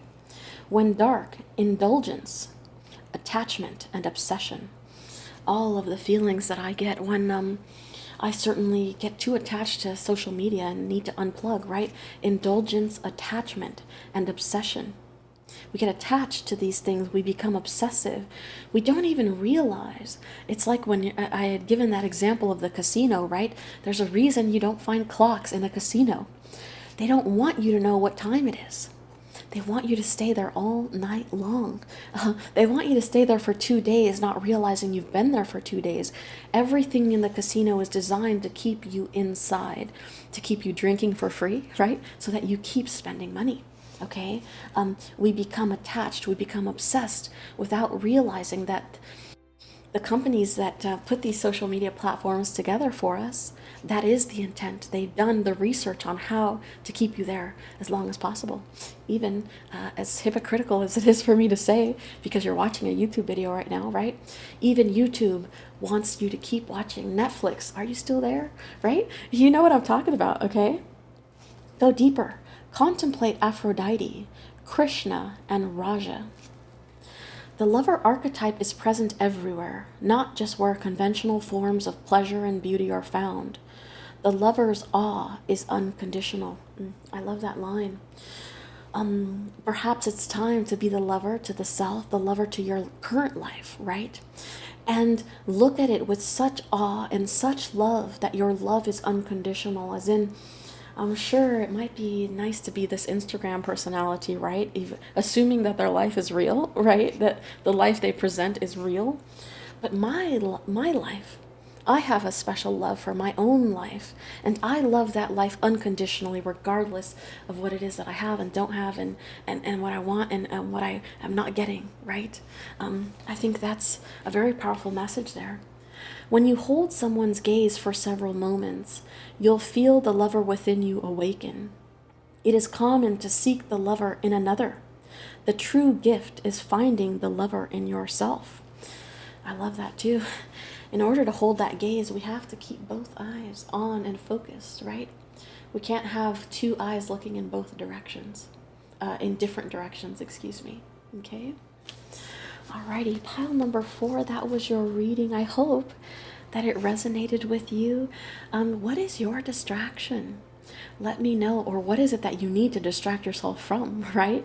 Let me know in the comment section down below. Now, by the time that you watch this reading, I will be doing a giveaway of 2 decks in 1 giveaway, okay? I'm doing a bit of a bundle of this Oracle deck along with this tarot deck. So if you're interested in winning a deck, please feel free to head over to my Instagram. I do deck giveaways every week to 2 weeks roughly, depending on how on it I am, okay? In addition to that, I will be hosting an Ask Me Anything today, hopefully before this video comes out, okay? Where if you've ever wanted to ask a tarot reader a question, but you couldn't get a personal reading, if you head over to my Instagram stories, there'll be a question box for you to ask your question, and I'll try to get to as many questions as I can, and maybe I will pick your question and pull up a spread for you, all right? If this is where I leave you, thank you so much for spending some time on your Saturday with me. I hope that you have a wonderful weekend, that you take some time to ruminate on the message, and of course that you're staying safe and healthy and loving on yourself as much as humanly possible right now. All right, good luck, pile number 4. Hopefully I see you in the next video. Bye-bye. Alrighty, if you picked crystal number 5, then this is the reading for you on what it is that you can either start doing right away, or that the universe wants you to stop doing right away in order to transform, to change your life forever. I'm going to pull an oracle card to anchor the spread with. We've also got some tarot cards and some clarifiers wherever we need them.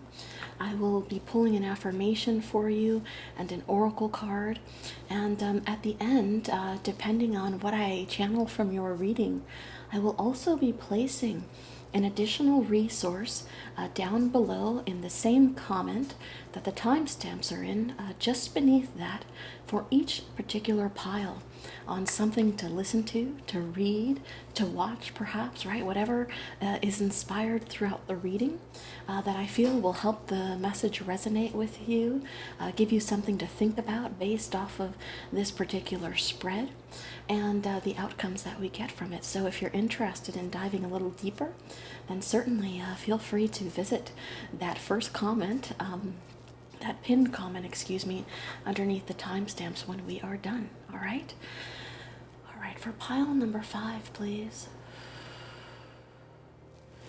What is the one thing that you want pile number 5 to do or stop doing right now in order to change their life forever, please. For charm number 5, please. Little flyer over here. Ah, interesting. You've pulled the card of improvisation, and at the bottom of the deck you have the card of advice. Now, an interesting combination, right? Perhaps there is somebody, that could be somebody elderly, right, in your life that is trying to impart some wisdom, trying to impart some advice. This could even be your own intuition or a friend or a family member, right? That will help you get on this path towards something that you're searching for, something that you're trying to accomplish. Now, at its core, the card of improvisation speaks about our journey to something, to a goal, to a person, right? And if you can see here on the details on the card, it's quite a busy little card. There's quite a lot going on.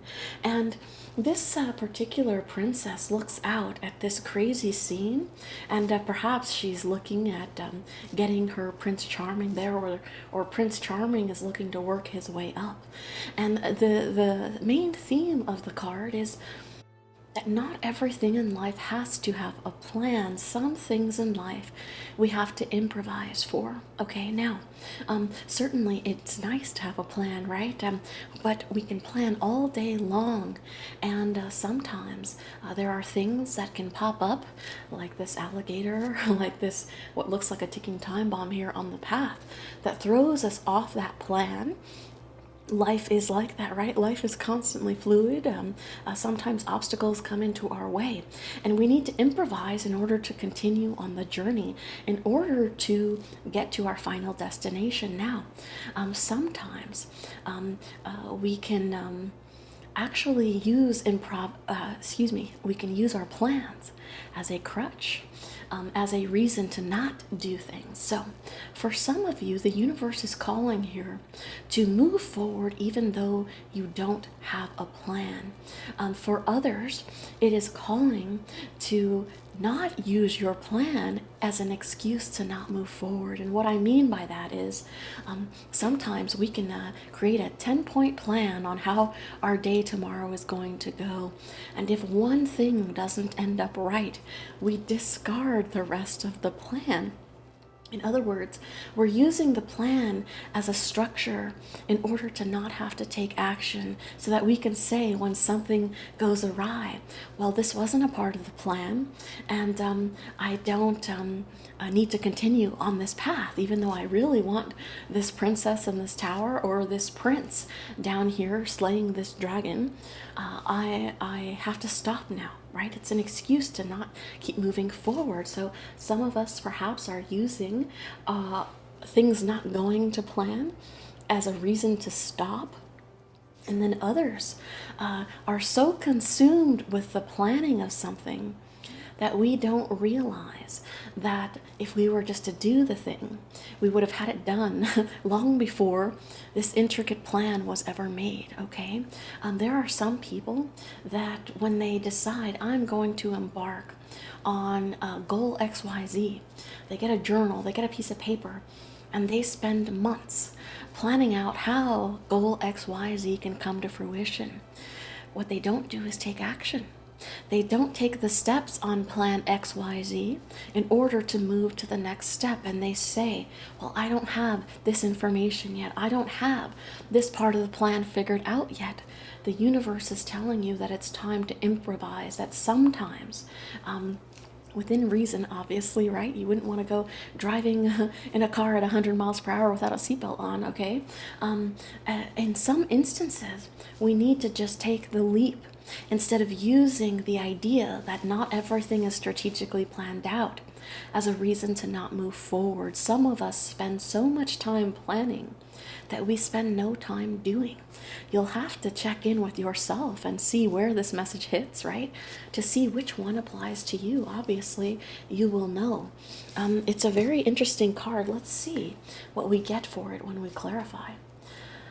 Clarify improvisation, please, for deck number 5, please. Clarify improvisation, please, for deck number 5.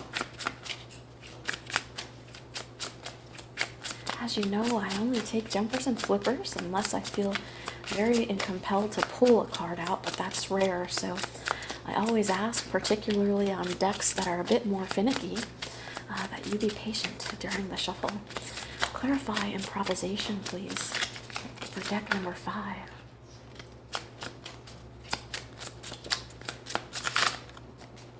Clarify improvisation, please.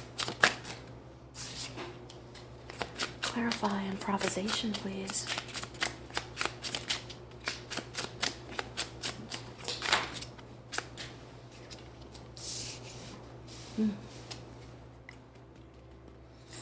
The Knight of Cups at the bottom of the deck here. I feel really compelled to get another card out for you. I'm going to do that. I'll remember that we had the Knight of Cups showing there. Clarify improvisation for deck number 5, please.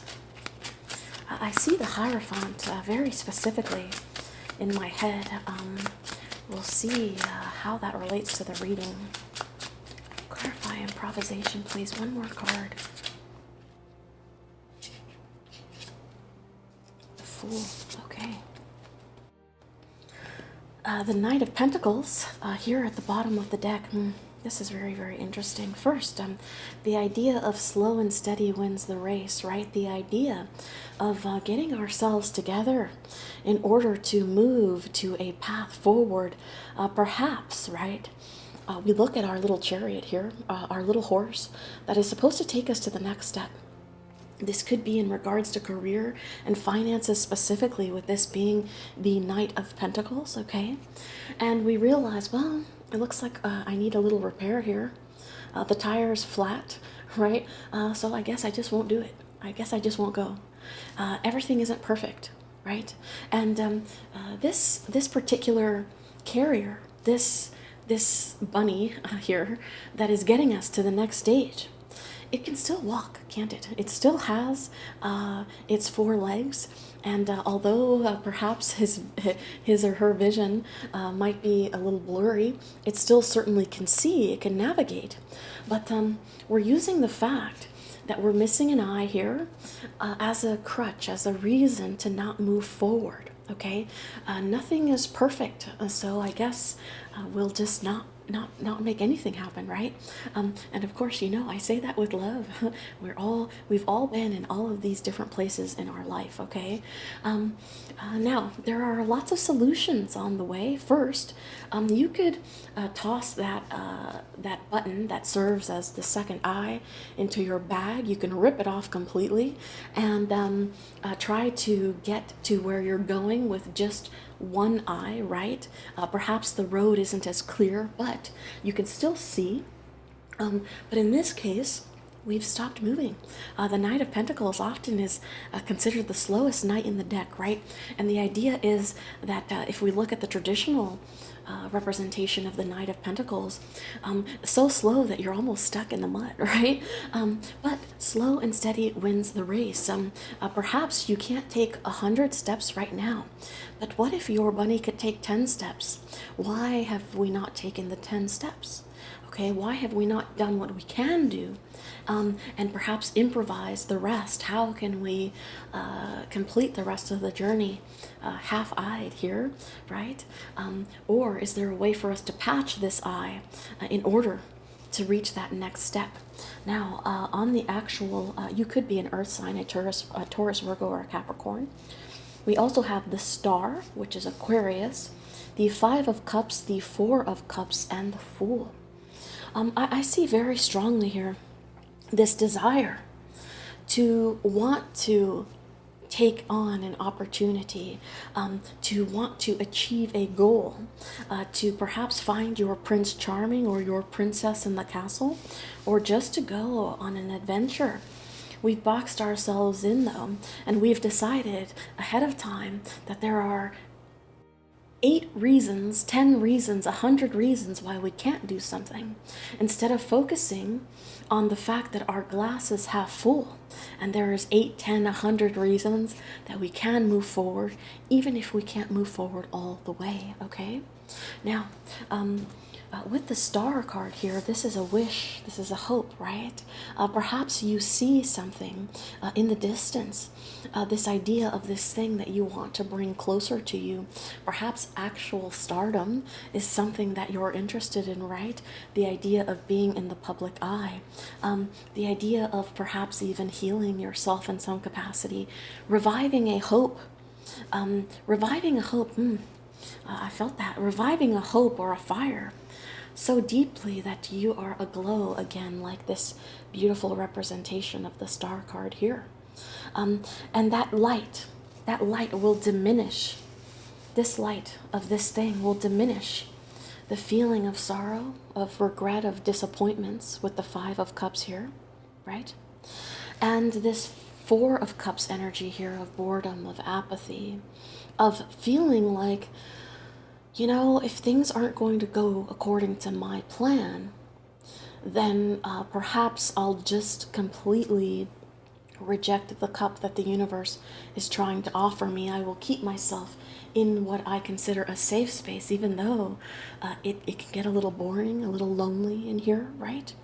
Perhaps I will keep myself in that safe space instead. I'll keep myself on a counter, on a bookshelf, and I'll just look at my life instead of actively participating.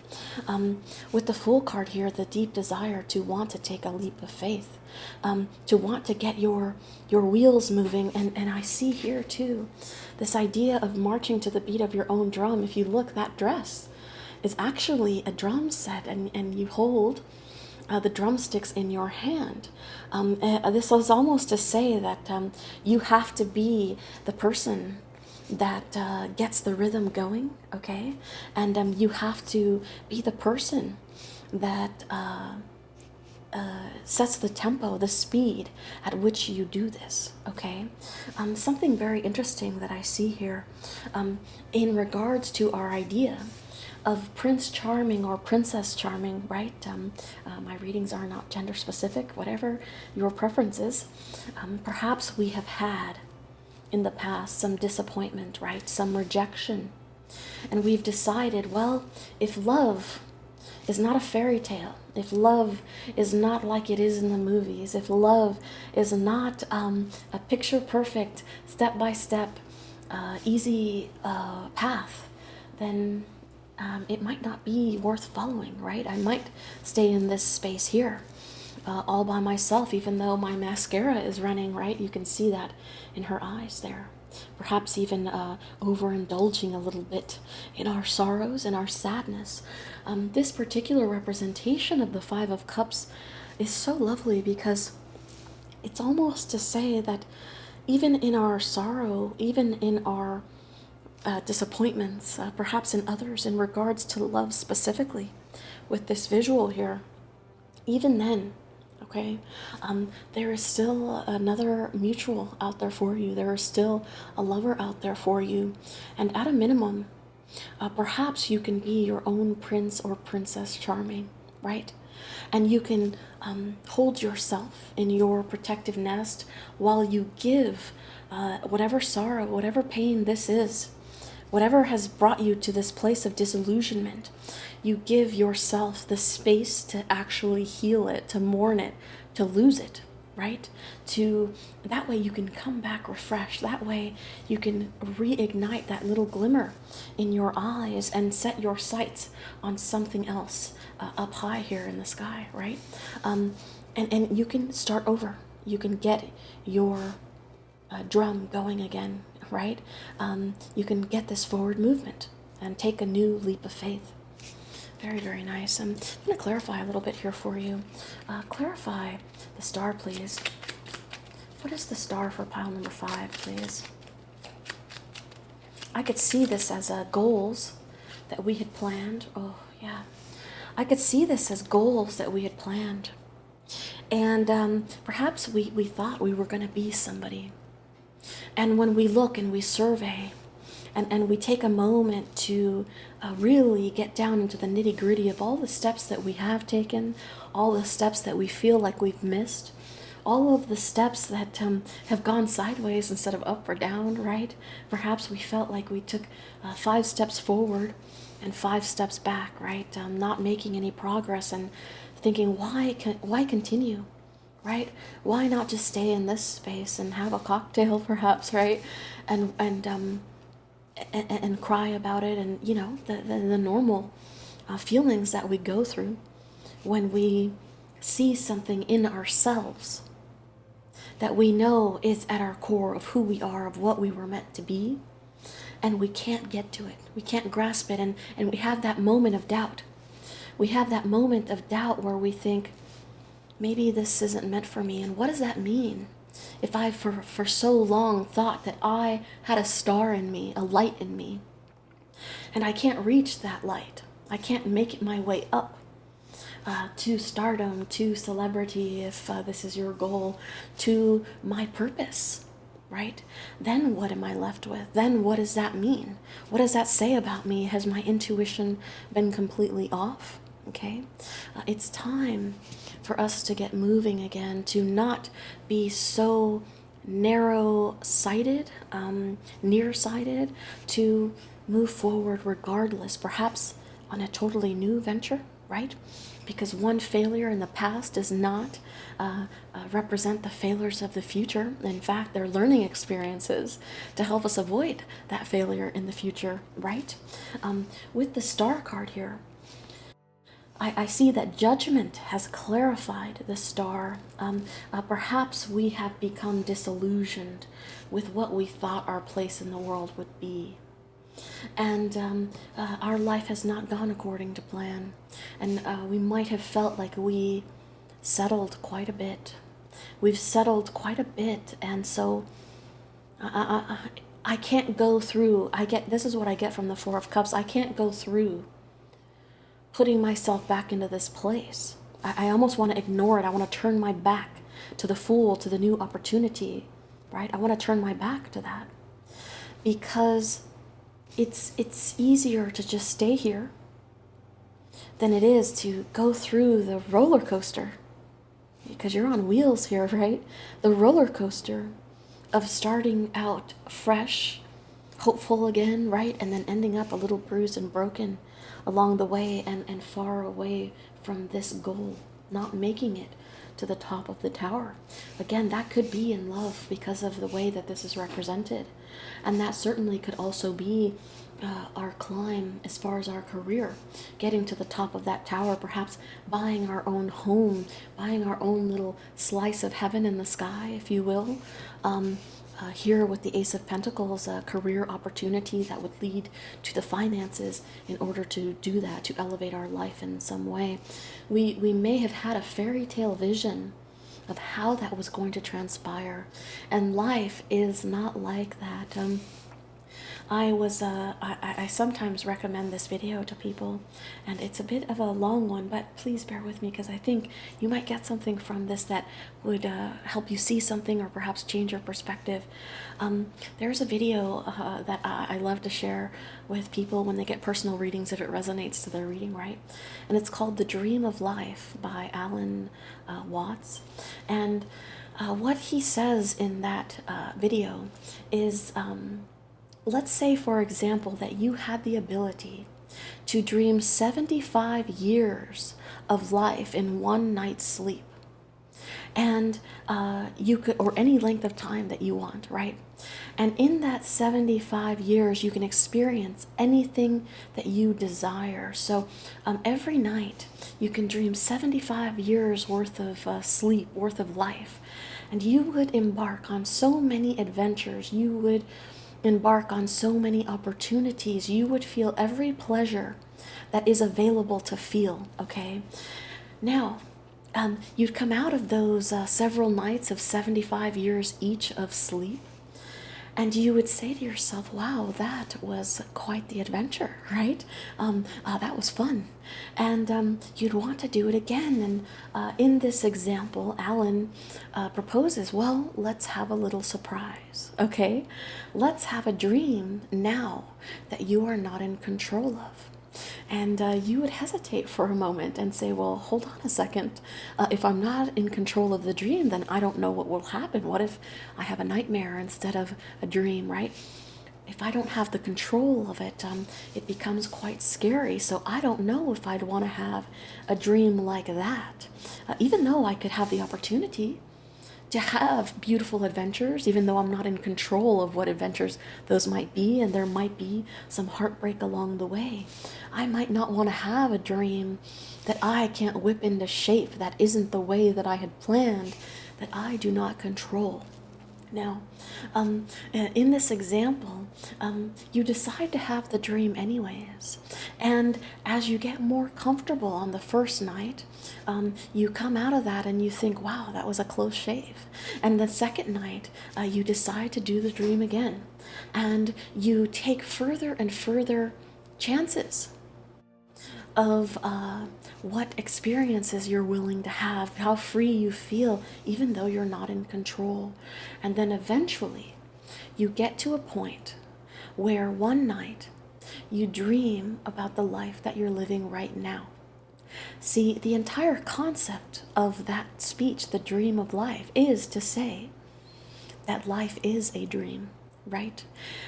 It is a dream full of every single pleasure, every single opportunity that you could dream of. It's just that this one, the dream that you're actually living, we can't control it. And because we can't control it, we fear it. So we have to have one night, we have to be willing to be brave enough to have one night where we dream where we're not in control. And then once we get comfortable with that, right, we can dream and have more and more adventures, as if basically what I'm saying is you're not actually dreaming it, you're doing it, right? If you have social anxiety, perhaps one day you just work on walking to the mailbox and back, right? And then you think, wow, that dream of life wasn't so bad. Next day I'll walk to the corner, right? And you'll come back, and the next day you'll walk all the way 3 blocks down the street, and then you'll go onto the subway. And you can, as you get braver, as you get more experience with not having control of the dream of your life, you're willing to take further and further out gambles in order to feel every pleasure. He wraps this theory up by saying that the entire nature of this theory is that you are the God, basically, right? You are actually the one in charge of the dream. You just have to be willing to dream, right? You have to be willing to step outside. You have to be willing to have an opportunity that you can't control, even if it might end in this feeling here, because some of them will end right here, right? When you really digest the theory, right? This is not about religion, just to be clear. You recognize that a part of the central idea of dreams is this idea where you're playing like you are not the God, the godhood of the dream, right? When we sleep, we are so deep in that subconscious that we don't realize that we are the dreamer. Isn't that the truth, right? When we're falling, sometimes we can't stop ourselves from falling in a dream because we've disconnected and forgotten, I am the vessel having the dream, right? It's my brain that's having the dream. And he wraps this little speech up by saying that is the entire nature of the godhood, to play that he is not. And when you look at life from this perspective, you realize that the dream that you're actually living, the one where you could choose to try to have all of these beautiful adventures and all of this pleasure, okay? When you actually connect with that theory, that you are the God in control of the dream, okay? Then you recognize that you have been the God the entire time, only you're pretending that you're not. That you're not in control of the dream. The easiest way to lose control of the dream is to not play the game, okay? That is the scariest part of a dream, right? The actual losing of control of the dream. We lose control when we decide not to play. And I love this representation of the Five of Cups because it's time to console yourself, right? that it's okay to be disappointed in the dreams that have not turned out how we wanted them to be. We've learned something from those dreams that have turned into nightmares sometimes, right? And there's no reason that we cannot wake up tomorrow and dream a new dream, right? No matter how beaten up we might feel, we still have legs. We still have one eye. We can still whip our little bunny into shape and say, it's time for a new song. It's time for a new adventure. Okay? It's time for a new dream. As I was clarifying the star, this idea of a dream, of a goal, of hope, but I see it more of who perhaps you thought you were going to be, and feeling like almost, if you look here, with the darkness around, right, it almost feels like the walls are closing in. We're running out of time. I almost get that I forget who it is. Rage against the dying of the light. Old age should burn, right? I forget. That is going to be your recommendation. I'm going to post that down below for you. Rage against the dying of the light. Pile number 5. Old age should burn, as in you should always be fighting the dying of the light. We don't want to get stuck in this space, right? We have to rage against it. Even her little dominatrix look there kind of implies like she's in charge. She's not messing around. She's going to whip this horse into shape, and this horse is going to say, thank you, ma'am, may I have another? Right? There's almost like a bit of a fetish here. In this particular card, okay? We're going to love the pain. It's almost, the beatings will continue until morale improves, right? When I clarified this idea of perhaps you feel like your light is dimming, you feel like the walls are closing in, and I'm running out of time to be the person that I thought that I was going to be, to have the love that I thought that I was going to have, to rise in the career ranks, to own my own home, to be educated, whatever that goal might be for you. When you wrestle with that and you feel like perhaps you're not getting there, okay? This is saying that it's time to improvise. It's time to first be okay with having a dream that you don't control, because that is how life is, but also recognizing that you are the godhood and you control your dream. There are certain aspects of your dream that you control, and that is the action that you take every day. That is whether or not you're going to pick up these drumsticks and start marching. That is what you have control over, okay? This star is clarified by judgment. This is not something that's going to go away. It's a whisper that is going to turn into a roar. You're not going to be able to let go of this, and perhaps that is the advice that you are receiving. It's from you to you, right? Or perhaps somebody in your life that delicately wants to impart wisdom on you because they see you laying in bed. Not literally, perhaps literally, right? But metaphorically, maybe somebody will literally give you this advice as they sit at the edge of your bed, right? Metaphorically, though, they say, you know what? I saw you had a spark before, and it's time for that spark to come back.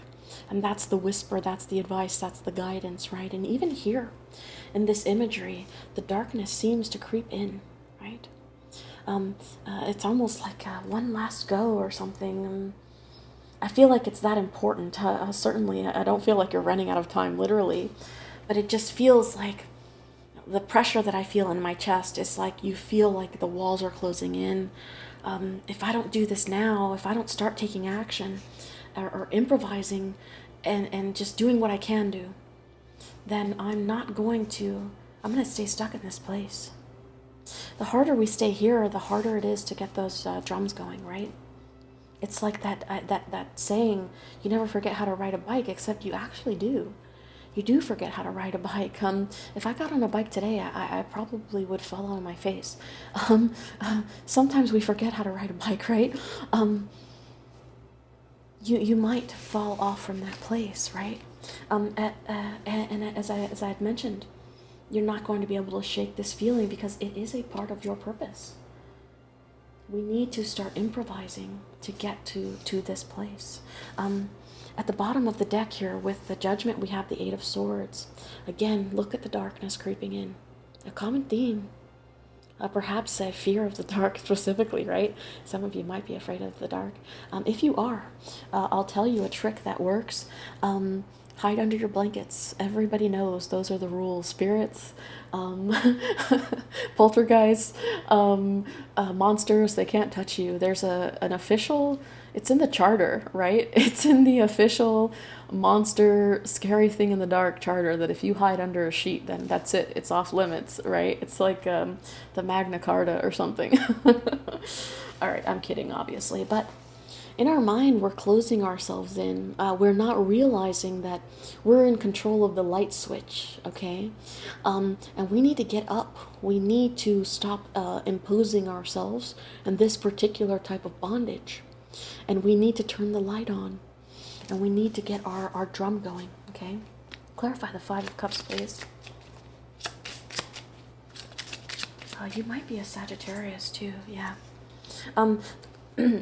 The Queen of Pentacles here as your clarifier for the Five of Cups.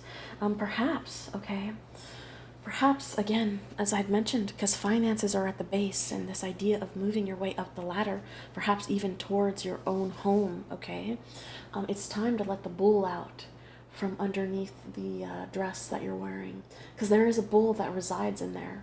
There is a beast down there, and it's time to let it out. It's time to remember that you decide who you are. If this is the vision that you had of yourself, if this star is the vision that you had of yourself, of who you are, of who you are meant to be, it is still so. The universe says it, right? We just have to reconnect with the image of that. We have to reconnect with our knowing that we have this bull under our dress ready to be unleashed and to take charge, perhaps in the realm of our finances specifically. You are still there. Again, I'll point you to this image. You comfort yourself in that knowledge. Hey, it's okay that we got a little sad for a while. We needed to mourn what we needed to mourn when things didn't work out the way that we had hoped, right? That we had hoped. When things didn't work out that way, that's all right. It's okay to be disappointed, but we were knocked down, but not knocked out. And it's time to get back up. The universe wants you to know it too, and certainly this could be the universe coming in to caress you in this moment, to remind you that you are not alone, and that it still holds this special place for you, for your path, for your purpose, right? You can still get to your own center. You just have to stop hiding the key behind your back and listen to the message, listen to the call. And you can become this Queen of Pentacles again. I see entrepreneurship here, absolutely, with the Knight and the Queen of Pentacles. You can be in charge of your own finances. You can be the creator of your own business. Perhaps you need some advice to fill in the rest of the gaps that you're using as a reason to not continue, right? And somebody, a mentor, a family member, anybody on social media, you'd be surprised how many people you could reach out to and ask questions to that would be happy to help you, right? To give you this advice, to be this Queen of Pentacles, right? To take charge, to become the whip cracker, if you will, in regards to your own career and your own finances, all right? The Knight of Cups at the bottom of the deck, coming from a place of love for you, to you. And if this is in regards to love, as we had mentioned before, your person is out there. Your wish fulfillment is out there. It is a part of your destiny. If you need to hear it from me, there it is, okay? So there's no need to feel alone. And there's no need to feel like this person will not come for you, that you will not meet them, because it's almost like a reconnecting with the loins, right? With your sass, with your femininity, or with your masculinity, with that fire, almost like in between your legs, right? Let that consume you instead of this, right? And then we can from a loving place, get an offer, receive an offer. But at a minimum, we can treat ourselves with that love instead of like this here, okay? Very interesting. Let's get an affirmation card for you for pile number 5, please, in regards to the one thing that they can do right now. The key takeaway is to remember the person that you thought you would always be, and to understand that you still are that person. You still have the potential to be that person, and you can make that happen, okay? You've pulled the card of vitality, and the card of abundance is underneath that. Perhaps, again, you're looking for this particular abundance, if this relates to you in a financial spread. And impermanence here at the bottom, okay? Life is always changing, and I drift easily through those changes, good and bad. As I drift through hard times, I can take comfort in knowing that I will leave them behind. And you will. Look at you. You're not even looking at the past, right? As I drift away from good times, I can take comfort in knowing that more will come my way. Impermanence is an equal opportunity non-entity. Again, a little nod to business there, right? Equal opportunity non-entity. Very, very nice. And this image of moving forward, past the waves of the past, the emotions of the past, getting your little drummer going, right? This little paper sailplane, and moving towards a different direction. The card of vitality here. I am healthy and vital and strong. My radiant love of life fills me with healthy, vital, and strong cells. Each cell is a warrior. Every one has its own sword and shield. I dare you to try and penetrate my cellular army. Didn't think so, chump.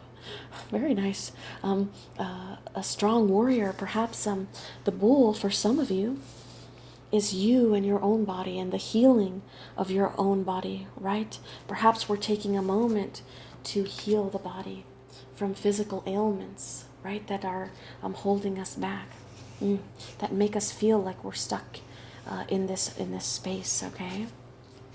Even here, this idea of a physical ailment with the eye come undone, okay? For pile number 5, please. One card, please, for pile number 5, and then we will wrap the reading up. The Mystic. Very, very nice. Beautiful butterfly. We are definitely trying to make some changes here, right? I will pull a book for you on that.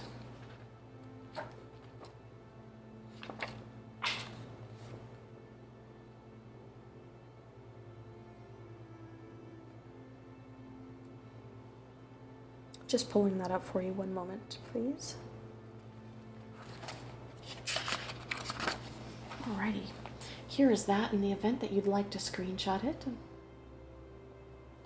Some of this could be, too, in regards to your own gifts, right? If you're trying to develop your own gifts, whether it's tarot reading, healing others, healing yourself through mysticism, right?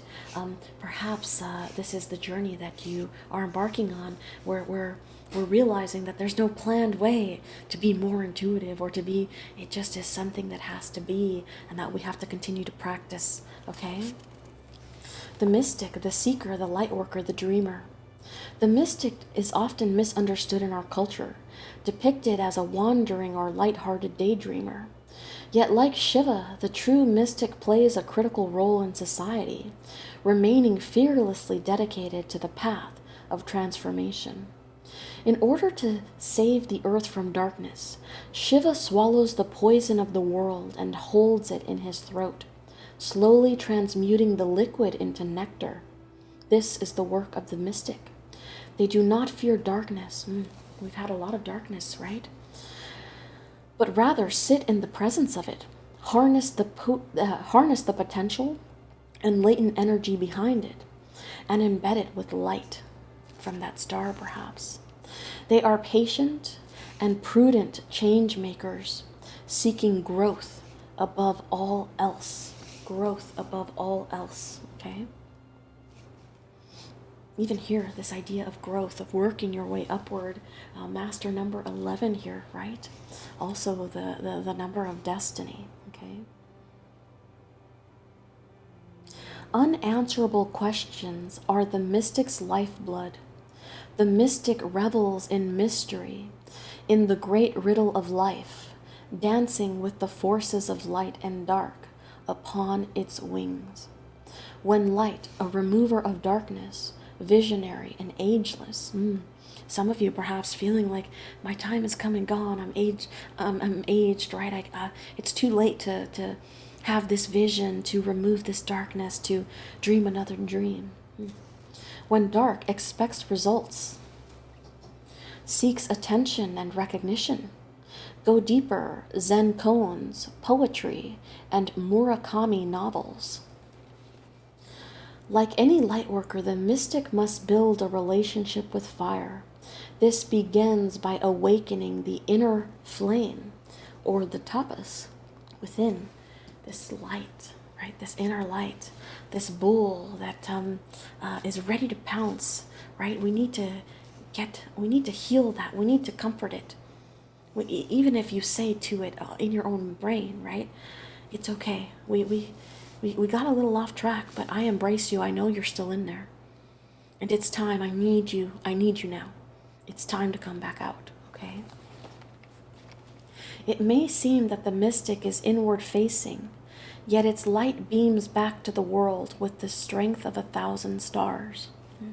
We did get the star card here after all, right? Alrighty.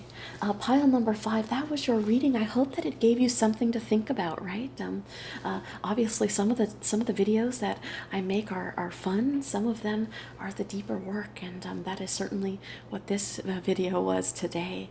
I want to let you know before you go that this particular oracle deck and tarot deck I am giving away on my Instagram as a bundle. By the time you watch this video, that giveaway will be announced.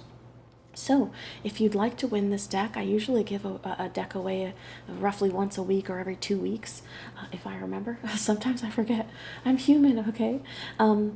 If you'd like to perhaps win this bundle of this oracle and beautiful tarot deck, then please join me over on Instagram. In addition to that, if you have ever wanted to ask a tarot reader a question about yourself, about your path, about a relationship, whatever, right? I am doing an Ask Me Anything today also at 12 Pacific Standard Time over on my Instagram to be in that. All you have to do is look at my Instagram stories, and you'll notice a question box that says Ask Me Anything. You can type your question in there. I try to ask people to limit it to 1 if you can, so that other people have a chance to get their questions answered. And I also keep everything confidential. Nobody will know that it was you that asked the question. Your name won't be on it, okay? See if you can ask your question there, and hopefully I'll try to get to it. I try to get to as many as I can, all right? Alrighty, if this is where I leave you, I want to thank you so much for spending a part of your Saturday with me. And I wish you good health, right? I wish you safety and a lot of self-love during this time. And hopefully I see you in the next video. Bye-bye.